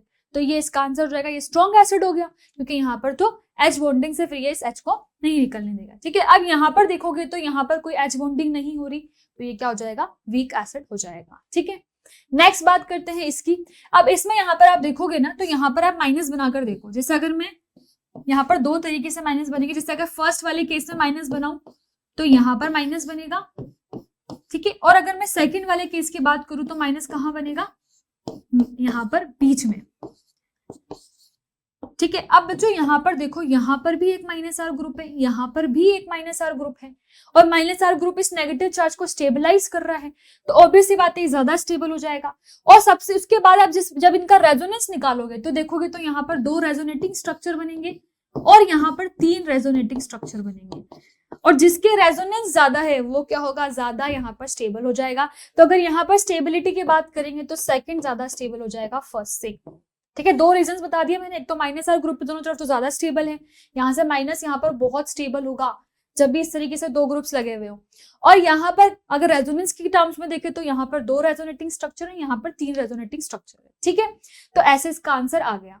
अब इस क्वेश्चन में देखते हैं यहाँ पर क्या है, यहाँ पर फर्स्ट सेकंड थर्ड इन तीनों के यहाँ पर हाइड्रोजन निकाल के माइनस बनाना है। तो आप इसको ऐसे भी लिख सकते हो, ये हो गया, एक माइनस यहाँ बन रहा है, एक माइनस यहाँ बन रहा है, और एक माइनस आपका यहाँ बन रहा है। अब आपको देखना है इनमें से कौन सा ज्यादा स्ट्रॉन्ग होगा। तो अगर इसको देखोगे तो यहाँ पर मैंने बताया था ये कैसा ग्रुप है, माइनस आर ग्रुप, मगर ये कैसा ग्रुप आ गया, एक प्लस आर ग्रुप आ गया। कैसा ग्रुप आ गया बच्चों, प्लस आर ग्रुप आ गया। तो सेकंड वाला तो अपना मोस्ट स्टेबल होगा, क्योंकि दोनों तरफ आर आर ग्रुप है, तो ओबीसी बात है सेकंड वाला तो सबसे ज्यादा स्टेबल हमेशा माना जाएगा जब भी 2 ग्रुप ऐसे हो। अब इन दोनों में से देखें तो इसके पास माइनस आर ग्रुप है और इसके पास प्लस आर ग्रुप है, तो माइनस आर वाले को ज्यादा प्रायोरिटी मिल जाएगी। और फिर क्योंकि माइनस में है और अपन को माइनस कार्बन आयन की ही बात कर रहे हैं तो माइनस की ही बात करेंगे, और फिर आपका थर्ड आ जाएगा। तो ये इसका प्रायोरिटी ऑर्डर आ गया। यहाँ पर ध्यान रखना, यहाँ पर माइनस आर ग्रुप है और उस तरफ प्लस आर ग्रुप है, इसलिए इनका ऑर्डर ये आया, ठीक है। नेक्स्ट यहाँ पर आता है आपका, नेक्स्ट यहाँ पर नाइट्रोजन। अब नाइट्रोजन की क्या होते हैं, यहाँ पर इसके पास लोन पेयर होते हैं, और नाइट्रोजन आपको पता है किस तरह का इफेक्ट शो करता है, माइनस आई इफेक्ट। ये अपन ने माइनस आई सीरीज जब पढ़ी थी तब भी पढ़ा था, माइनस आई इफेक्ट शो करता है। अब यहाँ पर एक कार्बन यहाँ पर है, यहाँ पर हाइड्रोजन है, यहाँ से हाइड्रोजन निकाल कर क्या बनाओगे, माइनस बनाओगे, इधर भी माइनस बनाओगे, इधर भी माइनस बनाओगे। अब यहाँ पर आई इफेक्ट लग रहा है, तो आपको क्या पता है कि जो आई इफेक्ट होता है वो कैसा इफेक्ट है, डिस्टेंस डिपेंडेंट। डिस्टेंस डिपेंडेंट, यहाँ पर आपको डिस्टेंस डिपेंडेंसी भी दिख रही है, एक ज्यादा पास है, फिर एक उससे पास है, फिर उससे पास है, तो फिर ऑब्वियसली बात है ऑर्डर क्या हो जाएगा, जो ज्यादा पास है वो ज्यादा माइनस आई लगेगा, तो फर्स्ट, फिर सेकंड और फिर थर्ड, तो ये डिस्टेंस के अकॉर्डिंग इसका ऑर्डर आ जाएगा, ठीक है। नेक्स्ट क्वेश्चन की बात करते हैं। यहाँ पर क्या है, आपको बेंजोइक एसिड दे दिया है और उसके साथ में OH लगा रखा है, तो यहाँ पर भी आप क्या करो, सबसे सिंपल चीज जो होती है वो है इसका कॉन्जुगेट बेस बनाओ। जब एसिड का कॉन्जुगेट बेस बनाओगे तो आधी चीजें तो वैसे ही क्लियर हो जाएगी, ठीक है। इसका कॉन्जुगेट बेस बनाओगे तो यहाँ पर ये आपका O माइनस है, COO, यहाँ पर आपका OH है और यहाँ पर भी OH है। अब यहाँ पर OH, अभी अपन ने एक चीज करी थी मैलिक एसिड में, याद है, OH और O माइनस दिख गया, या OH या O दिख गया, दोनों इलेक्ट्रोनेगेटिव है, तो क्या करेंगे, H बॉन्डिंग, इधर भी H बॉन्डिंग, तो यहाँ पर क्या हो जाएगी, H बॉन्डिंग हो जाएगी। और वो भी H बॉन्डिंग, कैसी H बॉन्डिंग है, ज्यादा हो रही है, मोर H बॉन्डिंग। फिर जैसे ही आपने इस केस में बनाओगे तो इस केस में भी वही चीज होगी, COO माइनस बन जाएगा और यहाँ पर OH है, तो इनके बीच में भी H बॉन्डिंग होगी। पर अगर इससे इसको कंपेयर करें तो कैसी बॉन्डिंग है, लेस H बॉन्डिंग है। तो नॉर्मल सी बात है, अगर फर्स्ट सेकंड में देखें तो फर्स्ट ज्यादा स्टेबल है सेकंड से। अब बात करते हैं थर्ड एंड फोर्थ की। तो थर्ड एंड फोर्थ में तो आपको बेंजोइक एसिड दिख गया, और मैंने जो आपको एक एसिडिक स्ट्रेंथ का ऑर्डर बताया था उसमें बताया था RCOOH होता है, फिर आपका कार्बोनिक एसिड होता है, फिर और भी ग्रुप थे, और बाद में जाके फिनोल आ रहा था। मतलब ये आपका स्ट्रॉन्ग एसिड है, और स्ट्रॉन्ग एसिड है, और ये कैसा है, वीक एसिड है। और ये आपने कहाँ देखा था, according to acidic strength order. इसीलिए वो बेसिक सा स्ट्रेंथ ऑर्डर मैंने बताया था कि जो ऐसे इजी क्वेश्चन है ना, कभी भी ये दोनों दिख गए तो ये तो इजीली आपको पता है, एसिडिक स्ट्रेंथ आपने पढ़ रखा है, तो इसका आंसर क्या हो जाएगा, first second third and fourth, ये इसका आंसर निकल कर आ जाएगा, ठीक है। नेक्स्ट बात करते हैं, यहाँ पर नेक्स्ट आपको क्या दे रखा है बच्चों, फॉर्मिक एसिड। क्या बात है, फॉर्मिक एसिड। एक तरफ क्या दे रखा है, बेंजोइक एसिड। और एक तरफ आपको सिंपल कार्बोक्सिलिक एसिड दे रखा है।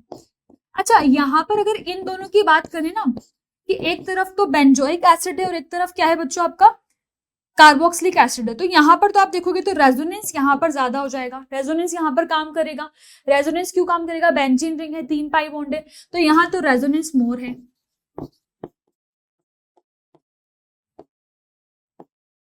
तो फिर तो ये ज्यादा स्टेबल हो गया इससे, तो इन दोनों को तो समझ में आ गया ये इससे ज्यादा स्टेबल है। अब बात करेंगे जब फॉर्मिक एसिड की, तो फॉर्मिक एसिड भी रेजोनेंस करता है। बच्चों ये एक एक्सेप्शन केस है, इस क्वेश्चन को भी स्टार लगा देना, क्योंकि ये इकलौता ऐसा एलिफेटिक एसिड है जो किसी एरोमेटिक एसिड से ज्यादा स्ट्रॉन्ग होता है। इकलौता मोस्ट एसिडिक एलिफेटिक एसिड।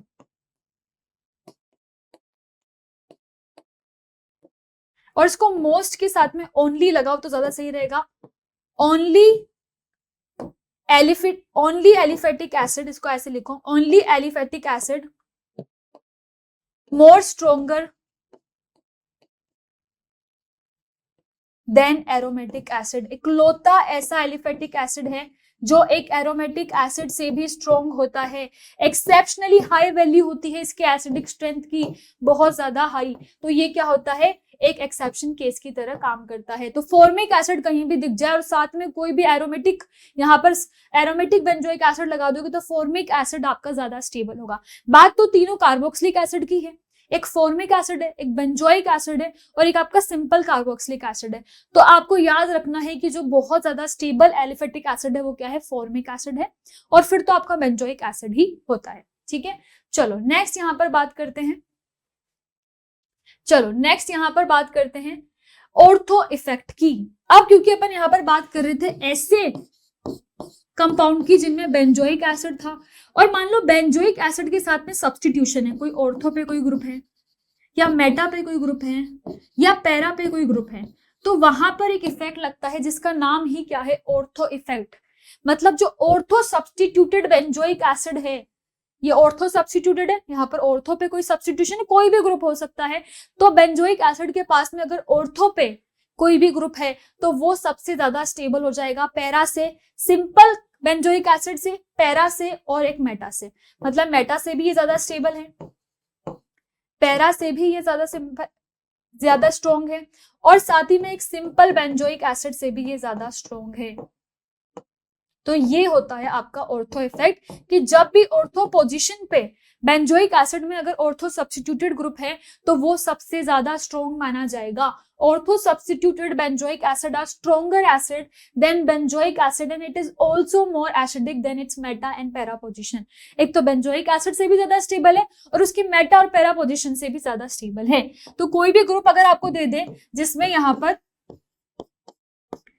जो आपका बेंजोइक एसिड है वो यहाँ पर कोई भी ग्रुप दे रखा है, फॉर एग्जांपल NO2 दे रखा है, और यहाँ पर अगर आपको पैरा पे दे रखा है NO2, तो याद रखना है हमेशा ऑर्थो वाला ही क्या होगा? आपका स्टेबल होगा, क्योंकि यहाँ पर कौन सा इफेक्ट लग जाएगा? Ortho effect of benzoic acid. और अच्छा ये चीज जरूर याद रखना, एक तो सबके लिए लगा दो, only applicable for benzoic acid, only applicable for benzoic acid. Benzoic acid और उसके सब्स्टिट्यूटेड ग्रुप के लिए ही होगा, किसी और एसिड के केस में ये नहीं लगाना है। Ortho effect is only for benzoic acid. आइए अब बात करते हैं बेसिक स्ट्रेंथ की। ठीक है, तो बेसिक स्ट्रेंथ में वही चीजें जो अपन ने वहां पर डिस्कस करी थी, वही सेम चीज में इसको यहाँ पर भी देखेंगे। तो जैसे अगर मैं बेसिक स्ट्रेंथ को यहाँ पर उसके पॉइंट्स को लिखूं, तो सबसे पहली चीज तो है, जो जब भी बेसिक स्ट्रेंथ की अपन बात करेंगे तो किसकी बात करेंगे? कॉन्जुगेट एसिड बनता है। बेस से क्या बनता है बच्चों? जैसे ही आप उसमें H+ डालोगे तो क्या बनेगा? एक कॉन्जुगेट एसिड बनेगा। तो यहां पर भी जो रिएक्शन है वो स्ट्रॉन्ग बेस कब होगा? जब वो क्या करेगा? H+ को एक्सेप्ट करेगा, और H+ को एक्सेप्ट करेगा और कितना स्टेबल कॉन्जुगेट एसिड बनाता है। तो जब भी अपन बेसिक स्ट्रेंथ की बात करेंगे तो डायरेक्टली प्रोपोर्शनल किसकी होगी? स्टेबिलिटी ऑफ कॉन्जुगेट एसिड के साथ डायरेक्टली स्टेबल होगा। फिर अपन को पता है कॉन्जुगेट ऐसा कैसा होता है, पॉजिटिव चार्ज कैटायन होता है, और कैटायन अपन ने कार्बोकैटायन भी पढ़ा है, और कार्बोकैटायन किसके डायरेक्टली प्रोपोर्शनल होता है, इलेक्ट्रॉन डोनेटिंग ग्रुप्स के। तो यहाँ पर भी इलेक्ट्रॉन डोनेटिंग ग्रुप्स, क्योंकि वो क्या करेंगे, प्लस चार्ज को इलेक्ट्रॉन्स डोनेट करेंगे, और यहाँ पर कैटायन ही है तो इसको ये ज्यादा स्टेबलाइज करेंगे, इसलिए यहाँ पर अपन इलेक्ट्रॉन डोनेटिंग ग्रुप्स की बात करने वाले हैं। ठीक है, फिर वही चीज डायरेक्टली प्रोपोर्शनल होगा केबी के, क्योंकि यहाँ पर बेसिक का क्या हो जाएगा, इक्विलिब्रियम कांस्टेंट केबी, और वही इनवर्सली प्रोपोर्शनल हो जाएगा पी के वी के। तो वही चीजें जो अपन ने वहां पर डिस्कस करी थी सेम यहाँ पर भी अपन डिस्कस करने वाले हैं। ठीक है, अब जो चीज अपन को यहाँ पर ध्यान रखनी है वो ये, जैसे वहां पर अपन इलेक्ट्रोनेगेटिविटी को पहले देख रहे थे, वैसे यहाँ पर भी होगा। यहाँ पर आप इलेक्ट्रोनेगेटिविटी और साइज को देखोगे, मगर यहाँ पर क्या होगा, बेसिक स्ट्रेंथ में ये दोनों चीजें इनवर्सली प्रोपोर्शनल होती है, इलेक्ट्रोनेगेटिविटी और साइज। वहां पर क्या था, एसिडिक स्ट्रेंथ में, अगर मैं एसिडिक स्ट्रेंथ की बात करूं तो वहां पर क्या था, ये डायरेक्टली प्रोपोर्शनल थी इलेक्ट्रोनेगेटिविटी और साइज की, मगर बेसिक स्ट्रेंथ की जब बात करते हैं तो ये क्या होता है, इनवर्सली प्रोपोर्शनल होती है। तो ये एक पॉइंट था जो आपको याद रखना है। सबसे पहले यही करेंगे, इलेक्ट्रोनेगेटिविटी या साइज का ऑर्डर देखेंगे, फिर रेजोनेंस को देखेंगे और फिर इफेक्ट को पढ़ेंगे। ठीक है, आइए बात करते हैं अब आइए बात करते हैं जो अपना बेसिक स्ट्रेंथ का। यहाँ पर वही चीज अपन ने डिस्कस करी, डायरेक्टली प्रोपोर्शनल है केबी के, इनवर्सली प्रोपोर्शनल है पीकेबी के, और स्टेबिलिटी ऑफ कॉन्जुगेट एसिड के डायरेक्टली प्रोपोर्शनल। ठीक है, ये सब चीजें वही है जो अपन ने डिस्कस करी है। अगर यहाँ पर बता रखा है, अगर कोई आप इलेक्ट्रॉन विड्रॉइंग ग्रुप लगा रहे हो, अच्छा ऑर्गेनिक में जो आप बेस पढ़ोगे ना, वो NaOH वगैरह ऐसा नहीं पढ़ोगे, हमेशा आपको बेस अमोनिया के केस वाले ही मिलेंगे, अमोनिया NH2 यही सब मिलेगा, तो यही वाले बेसिस आप पढ़ने वाले हो। तो अगर कोई बेस के पास आपने इलेक्ट्रॉन विड्रॉइंग ग्रुप लगा दिया तो क्या होगा, इलेक्ट्रॉन डेंसिटी कम हो जाएगी, और जो एबिलिटी टू डोनेट है वो भी कम हो जाएगी, और बेसिक स्ट्रेंथ ओवरऑल कम हो जाएगी। पर अगर वहीं पर आपको इलेक्ट्रॉन डोनेटिंग ग्रुप, क्योंकि आपका क्या है यहाँ पर जो है आपके पास क्या है, बेस है, मतलब इसके पास यहाँ पर क्या है, पॉजिटिव चार्ज और पॉजिटिव है, तो ये क्या करेगा, इलेक्ट्रॉन डोनेटिंग ग्रुप यहाँ पर इसको चाहिए। तो ये इलेक्ट्रॉन डोनेटिंग ग्रुप क्या करेगा, इलेक्ट्रॉन डेंसिटी को बढ़ा देगा, और इलेक्ट्रॉन डेंसिटी को बढ़ाया तो इसने एबिलिटी टू डोनेट भी बढ़ा दी, और फिर साथ ही में आपकी जो बेसिक स्ट्रेंथ है वो भी बढ़ गई। तो अगर अपन को बेसिक स्ट्रेंथ चेक करनी है तो अपन को क्या समझ में आया, बेसिक स्ट्रेंथ चेक करने के लिए जो सबसे पहली चीज अपन को रखनी है वो ये कि जो नंबर ऑफ या फिर इलेक्ट्रॉन डेंसिटी को इंक्रीज करे, क्या डिस्कस करनी है, कि जो इंक्रीज करे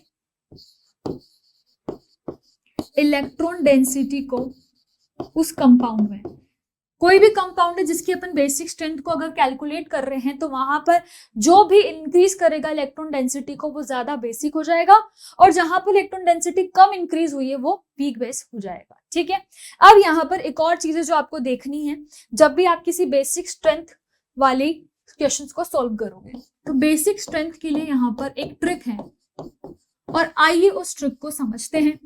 सबसे पहली चीज आपको जो चेक करनी है वो चेक करनी है कि जो सिस्टम है वो एलिफेटिक है या एरोमेटिक है।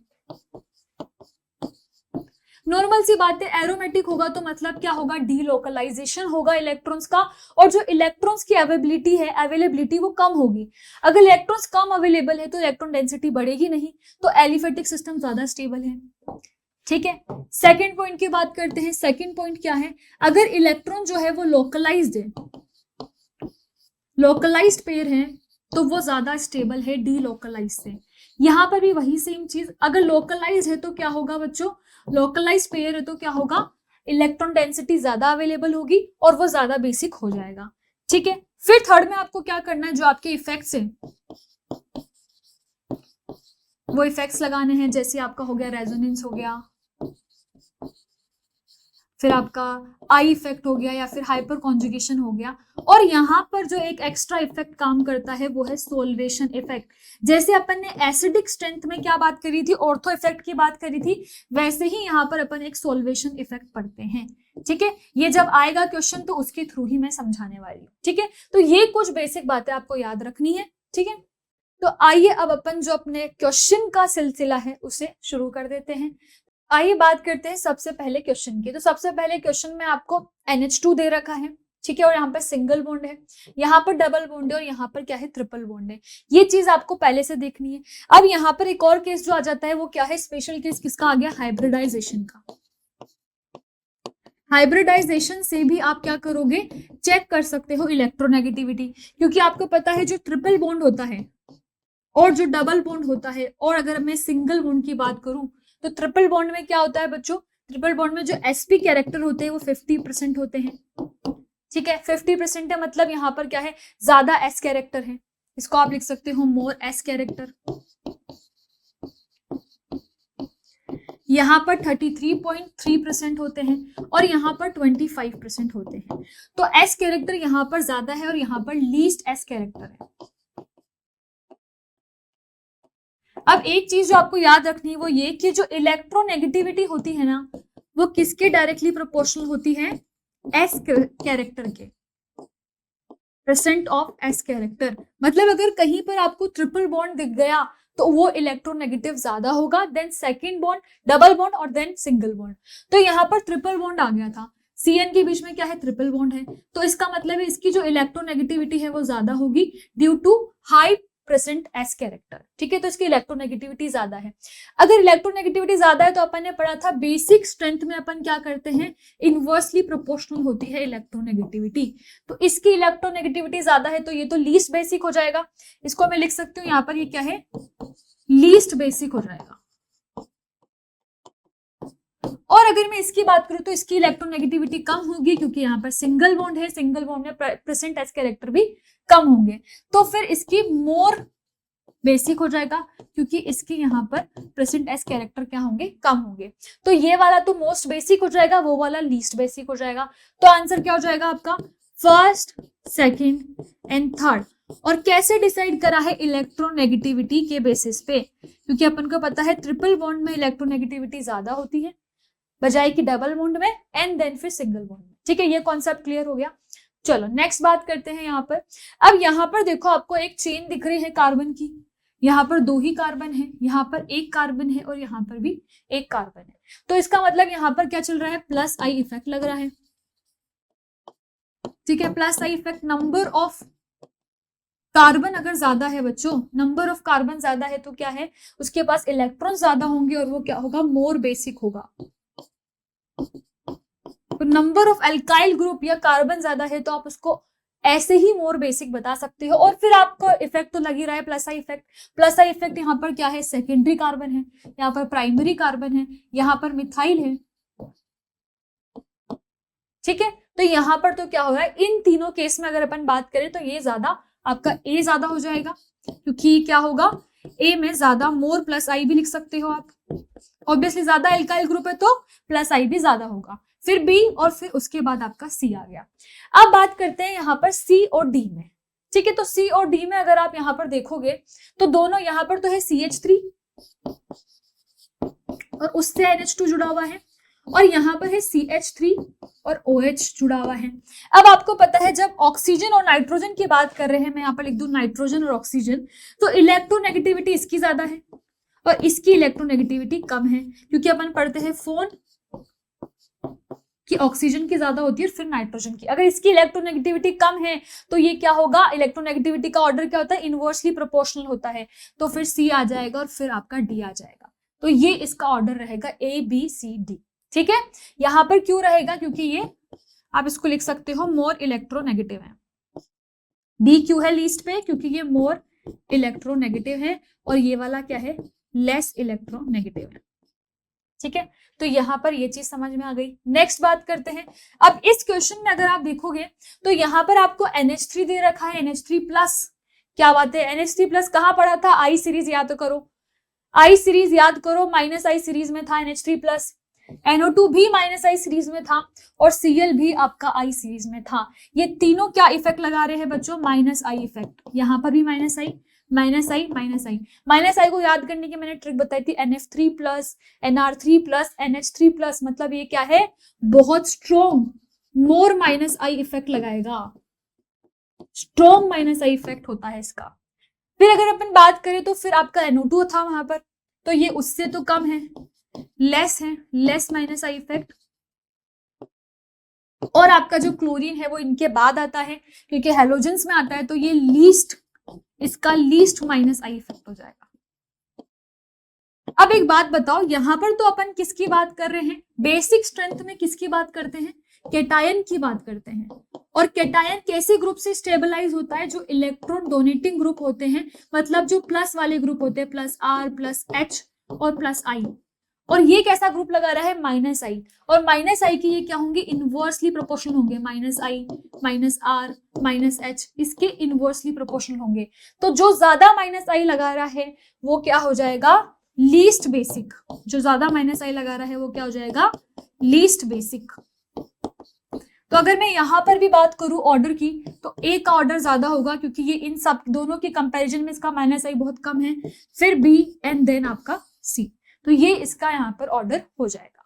नेक्स्ट क्वेश्चन की बच्चों बात करते हैं। नेक्स्ट में क्या हो रहा है? बहुत ही इंपॉर्टेंट क्वेश्चन। क्यों इंपॉर्टेंट है, इसकी इंपॉर्टेंस को भी समझाऊंगी। सबसे पहले क्या दे रखा है? बेसिक स्ट्रेंथ बताना है 1 डिग्री 2 डिग्री 3 डिग्री अमीन्स का। ठीक है, अमीन्स दे रखी है यहाँ पर, आपको अमोनिया दे रखा है, फिर 1 डिग्री 2 डिग्री, ये वाला 2 डिग्री है,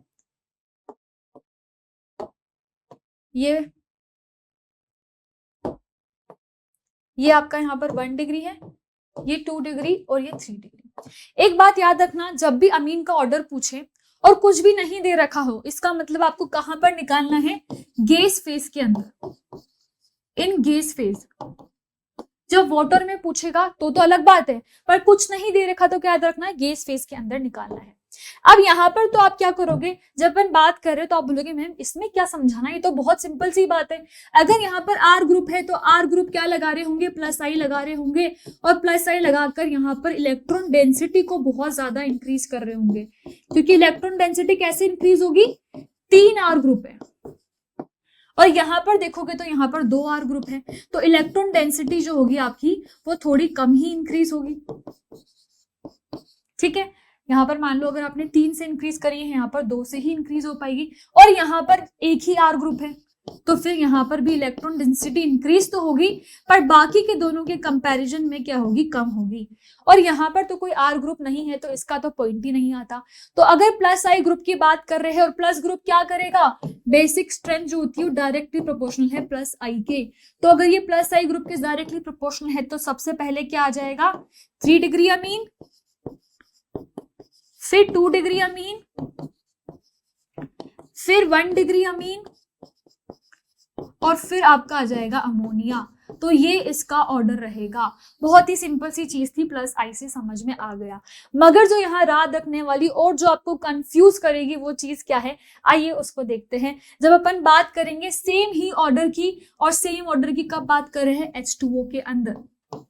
अब आपकी ना दुनिया हिल जाएगी। मतलब पहले तो यार ऐसा कर रहा था, अब देखना क्या होता है यहाँ पर। जैसे आपने वाटर के अंदर इन तीनों को डाला, तो अब यहाँ पर क्या होगा ना, एक इफेक्ट लगेगा जिसकी मैं बात कर रही थी, क्या बोलते हैं? Solution effect. सोल्वेशन इफेक्ट क्या होता है? थोड़ा सा तो आपको नाम से समझ में आ रहा है कि आपने यहाँ पर सॉल्वेंट डाला है, और सॉल्वेंट क्या है? वाटर है।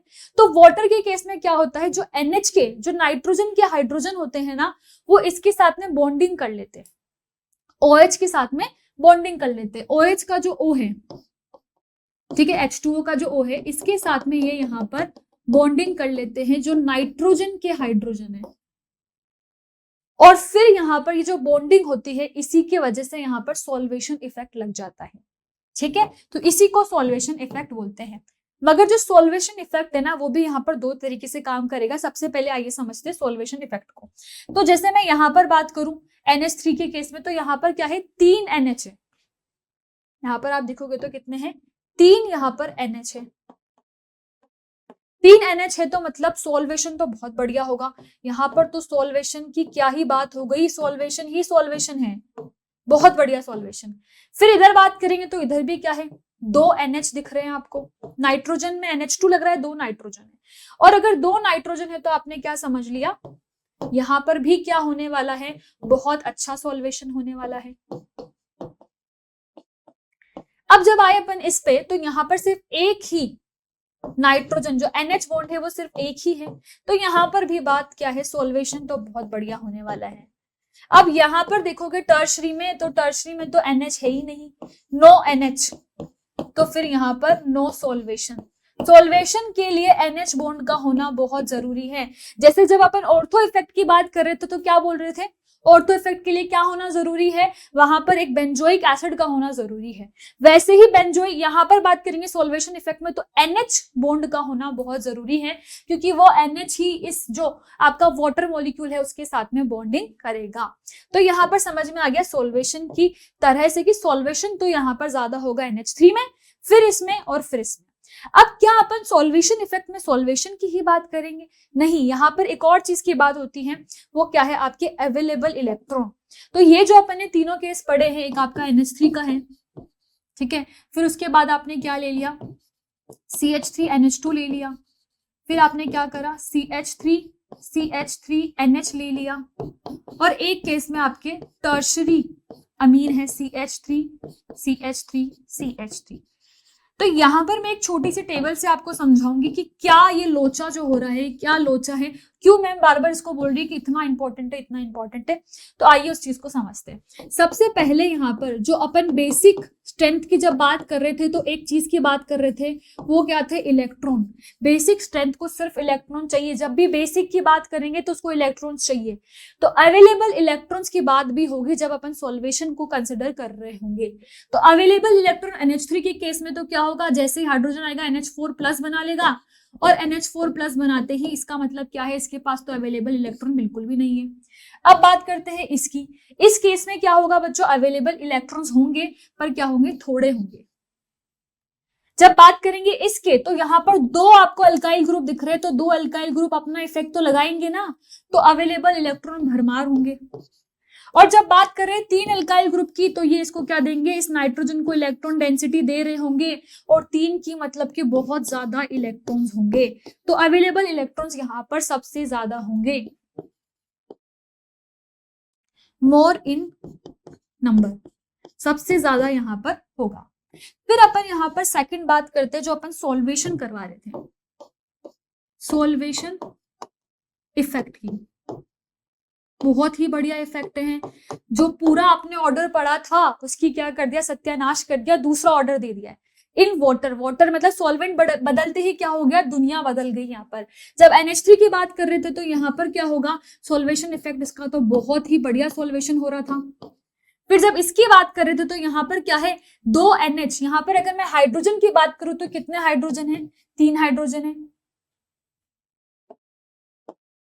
NH2 होगा बच्चों ये। जब मैं हाइड्रोजन की बात करूं, तो यहाँ पर 3 हाइड्रोजन है, यहाँ पर 2 हाइड्रोजन है, और यहाँ पर 1 हाइड्रोजन है। तो यहाँ पर 2 हाइड्रोजन है, इसका मतलब यहाँ पर भी सॉल्वेशन तो अच्छा खासा हो रहा होगा। फिर अगर बात करें यहाँ पर, तो यहाँ पर 1 ही हाइड्रोजन है, तो इसका सॉल्वेशन क्या होगा, थोड़ा तो कम ही हो जाएगा, क्योंकि 1 ही हाइड्रोजन बचा है, और यहाँ पर तो सॉल्वेशन होगा ही नहीं।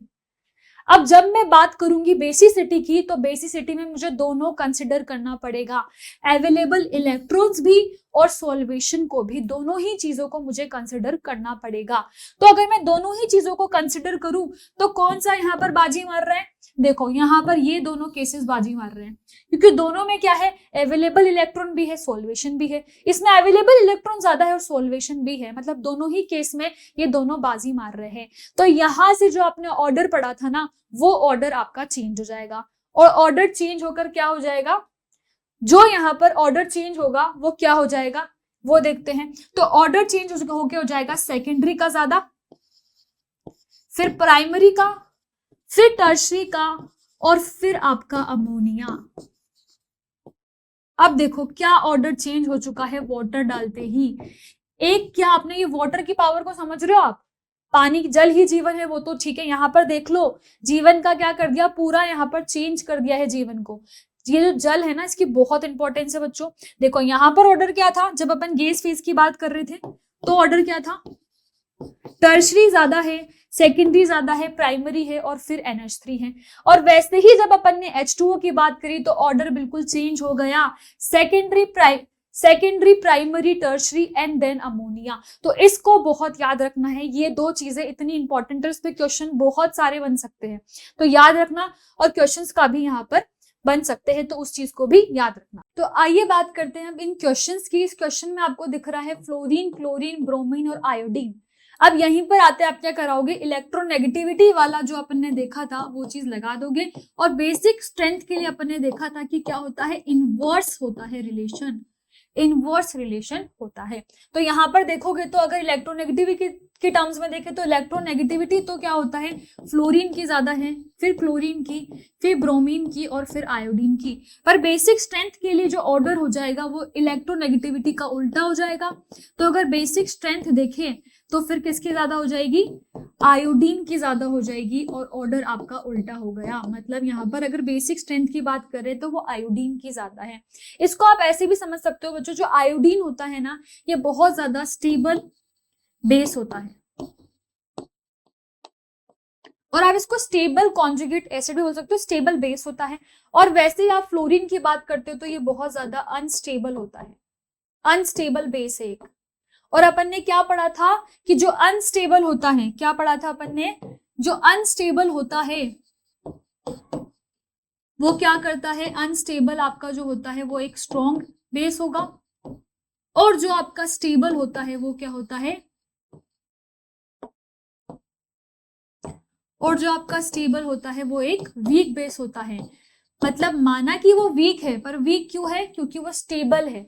और वीक बेस क्या है कि वो H+ नहीं दे रहा है, क्योंकि वो ऑलरेडी स्टेबल है, स्टेबल है, बढ़िया नौकरी है, सब कुछ है, वो क्यों देना चाहेगा अपना H+। अब यहाँ पर तो क्या है, स्ट्रॉन्ग एसिड को देना पड़ेगा H+, क्योंकि अपन को स्टेबल सिस्टम बनाने के लिए उसको एक स्टेबल क्या बनाना पड़ेगा, कॉन्जुगेट एसिड बनाना पड़ेगा, इसीलिए वो अपने H+ को देगा। तो ये चीज समझ में आ गई, तो इससे भी आंसर आ सकता था आपका, ठीक है।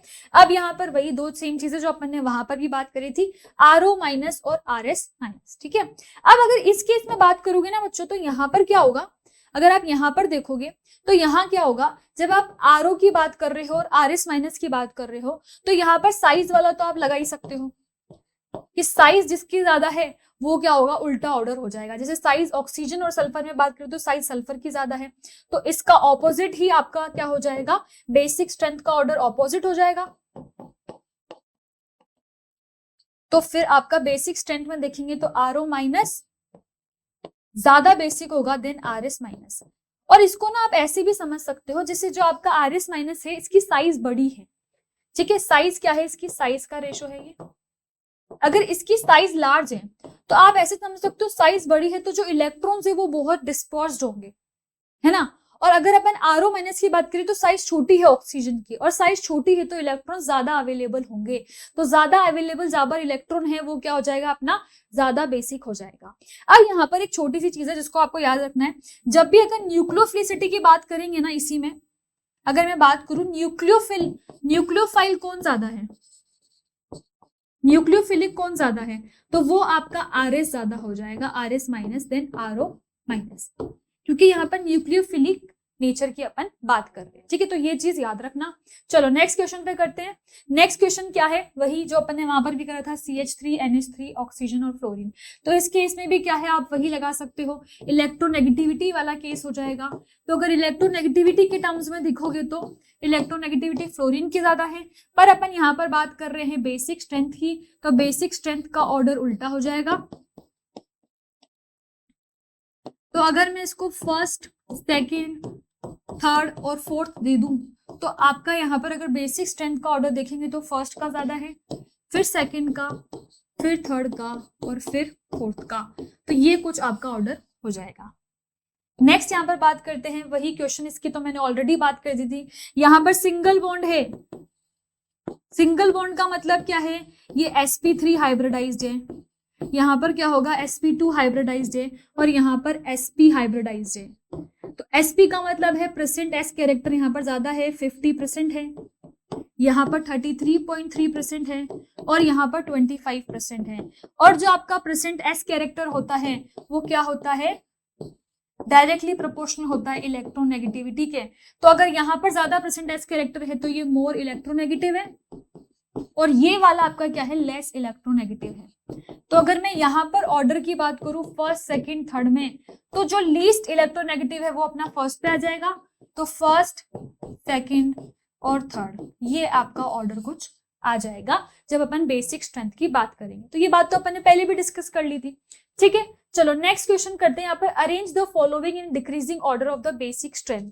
यहाँ पर देखो तो यहाँ पर जो अमोनिया है, सॉरी जो आपका ये NH2 है, ये क्या करेगा, यहाँ पर अपने इलेक्ट्रॉन्स को डोनेट करेगा और यहाँ पर बेंजीन रिंग में क्या होगा, डबल बॉन्ड होंगे ऐसे।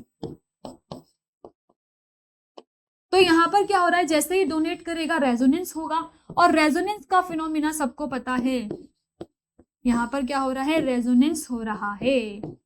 और अगर यहाँ बात करें तो यहाँ एक ये CH2 आ गया ना, इसकी वजह से रेजोनेंस रुक गया। तो यहाँ पर कैसा केस है, नो रेजोनेंस का।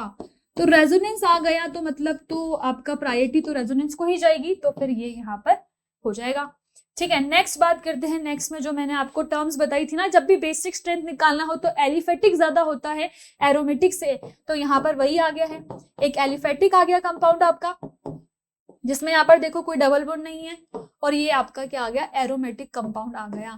तो एलिफेटिक और एरोमेटिक से क्या बताया था मैंने, फर्स्ट और सेकंड की बात करें तो सेकंड ज्यादा हो जाएगा, क्योंकि एलिफेटिक पे ज्यादा इलेक्ट्रॉन्स अवेलेबल होंगे। इसका रीजन क्या है, electrons will be more available,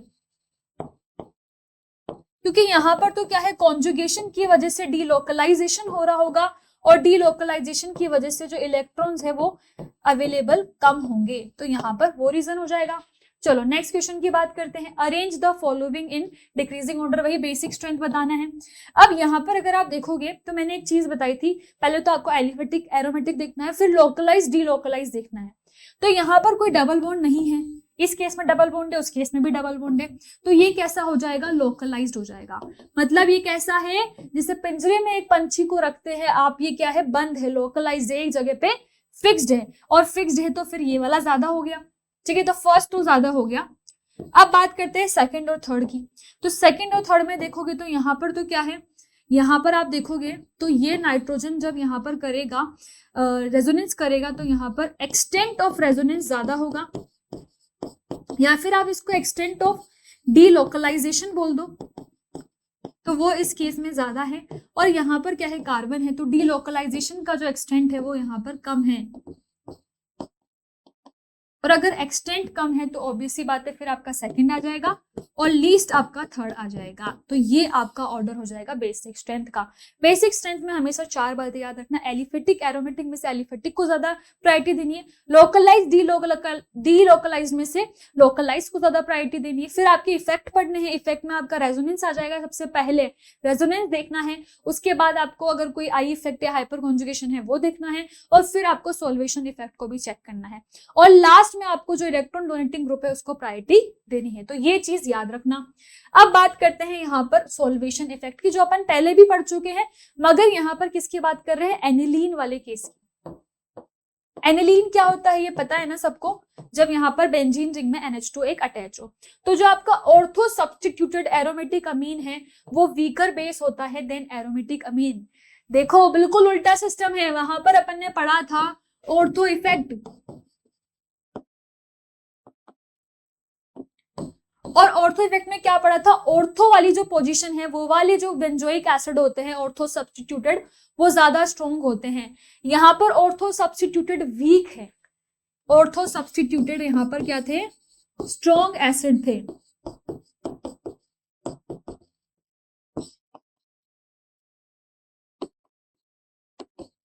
ortho substituted are strong acid.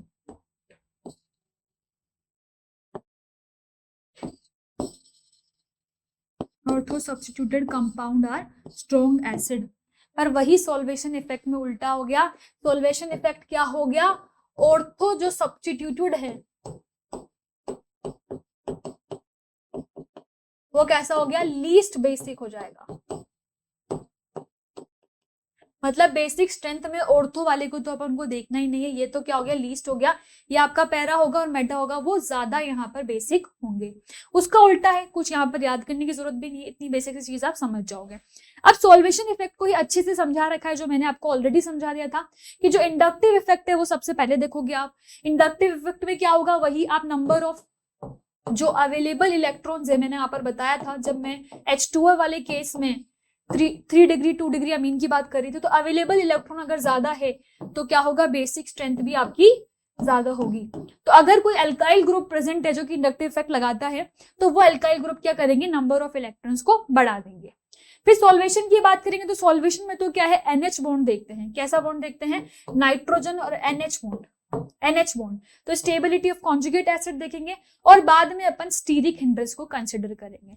तो अगर स्टीरिक हिंड्रेंस है तो वो क्या हो जाएगा, ये किसकी बात कर रही है, सॉल्वेशन की। ये ध्यान रखना, किसकी बात हो रही है, सॉल्वेशन की। मतलब ये किस पर लगेगा, ओनली एनिलीन,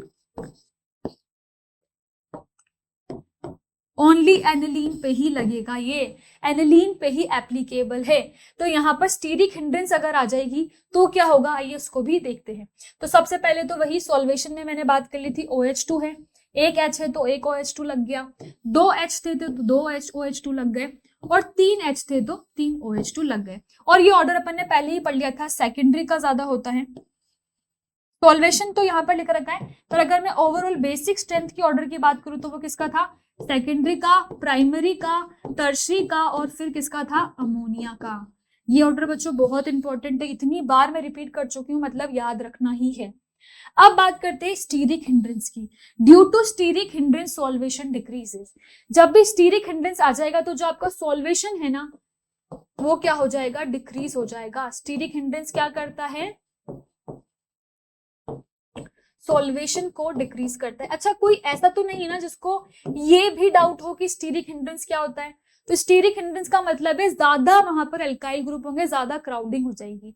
तो एक चीज तो आप पढ़ रहे हो कि क्राउडिंग होनी चाहिए अवेलेबल इलेक्ट्रॉन के लिए, और जब आप एनिलीन वाले केस की बात कर रहे हो तब आप क्या बोलोगे कि वहां पर क्या होना चाहिए, या फिर अल्काइल अमीन की बात कर रहे हो तो वहां पर क्या होना, स्टीरिक हिंड्रेंस जो होनी चाहिए आपकी वो कम होनी चाहिए। ठीक है, जैसे अगर मैं यहाँ पर बात करूं तो यहाँ पर C2H5 है, ठीक है, सेकेंडरी। तो यहाँ पर जब आप एक RCH3 की बात कर रहे हैं और एक R आपका क्या है, C2H5 है, मतलब ज्यादा अल्काइल ग्रुप है, तो यहाँ पर ऑर्डर सेकेंडरी, प्राइमरी, टर्शरी है, पर यहाँ पर ऑर्डर क्या हो गया, सेकेंडरी, टर्शरी और प्राइमरी। ठीक है, इसका एक क्वेश्चन करते हैं ताकि आपका जो कॉन्सेप्ट है वो आपको क्लियरली समझ में आ गया। वही एनिलीन वाला केस है, एनिलीन होगा या फिर क्या होगा, एरोमेटिक अमीन होगा। ये ध्यान, एरोमेटिक नहीं, क्या होगा, एल्काइल अमीन होगा। दोनों चीजों के लिए लगता है ये, एक तो एल्काइल अमीन के लिए लगता है सॉल्वेशन, और एक किसके लिए लगता है, एनिलीन सब्स्टिट्यूटेड जो ग्रुप्स होते हैं।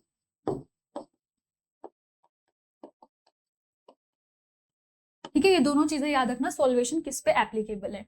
अब यहाँ पर एनिलीन वाला ही केस है, यहाँ पर क्या है आपका, एक CH3 है, यहां देखोगे 2 CH3 हैं, और यहाँ पर एक भी नहीं है। तो स्टीरिक हिंड्रेंस की अगर मैं बात करूं तो स्टीरिक हिंड्रेंस इसमें ज्यादा है। ये 2 NH3 जो है ना, ये यहाँ पर क्या करेंगे, इस ग्रुप पे स्टीरिक हिंड्रेंस लगाएंगे, और स्टीरिक हिंड्रेंस ज्यादा है तो सेकंड तो सबसे ज्यादा क्या हो गया, लीस्ट आपका स्टेबल हो गया। ठीक है, स्टीरिक हिंड्रेंस की वजह से। अब यहाँ पर बात करते हैं इससे, फर्स्ट से और थर्ड से। तो अगर फर्स्ट केस की बात कर रहे हैं तो फर्स्ट में भी आपकी स्टीरिक हिंड्रेंस है, दिख रहा है आपको, एक क्या है, अल्काइल ग्रुप है, तो फिर आपका फर्स्ट आ जाएगा और सबसे पहले आपका आ जाएगा थर्ड। तो ये इसका ऑर्डर रहेगा बेसिक स्ट्रेंथ का, थर्ड, फर्स्ट एंड सेकंड। ठीक है, तो आई होप यहां तक जो बेसिक स्ट्रेंथ और जो एसिडिक स्ट्रेंथ है, जो कि बहुत इंपॉर्टेंट टॉपिक है, आगे जाकर भी हर एक रिएक्शन में काम आने वाले हैं, तो वो आपको क्लियर हो गए होंगे। तो बच्चों, इसी के साथ जो लेक्चर है अपना वो खत्म होता है। Thank you so much.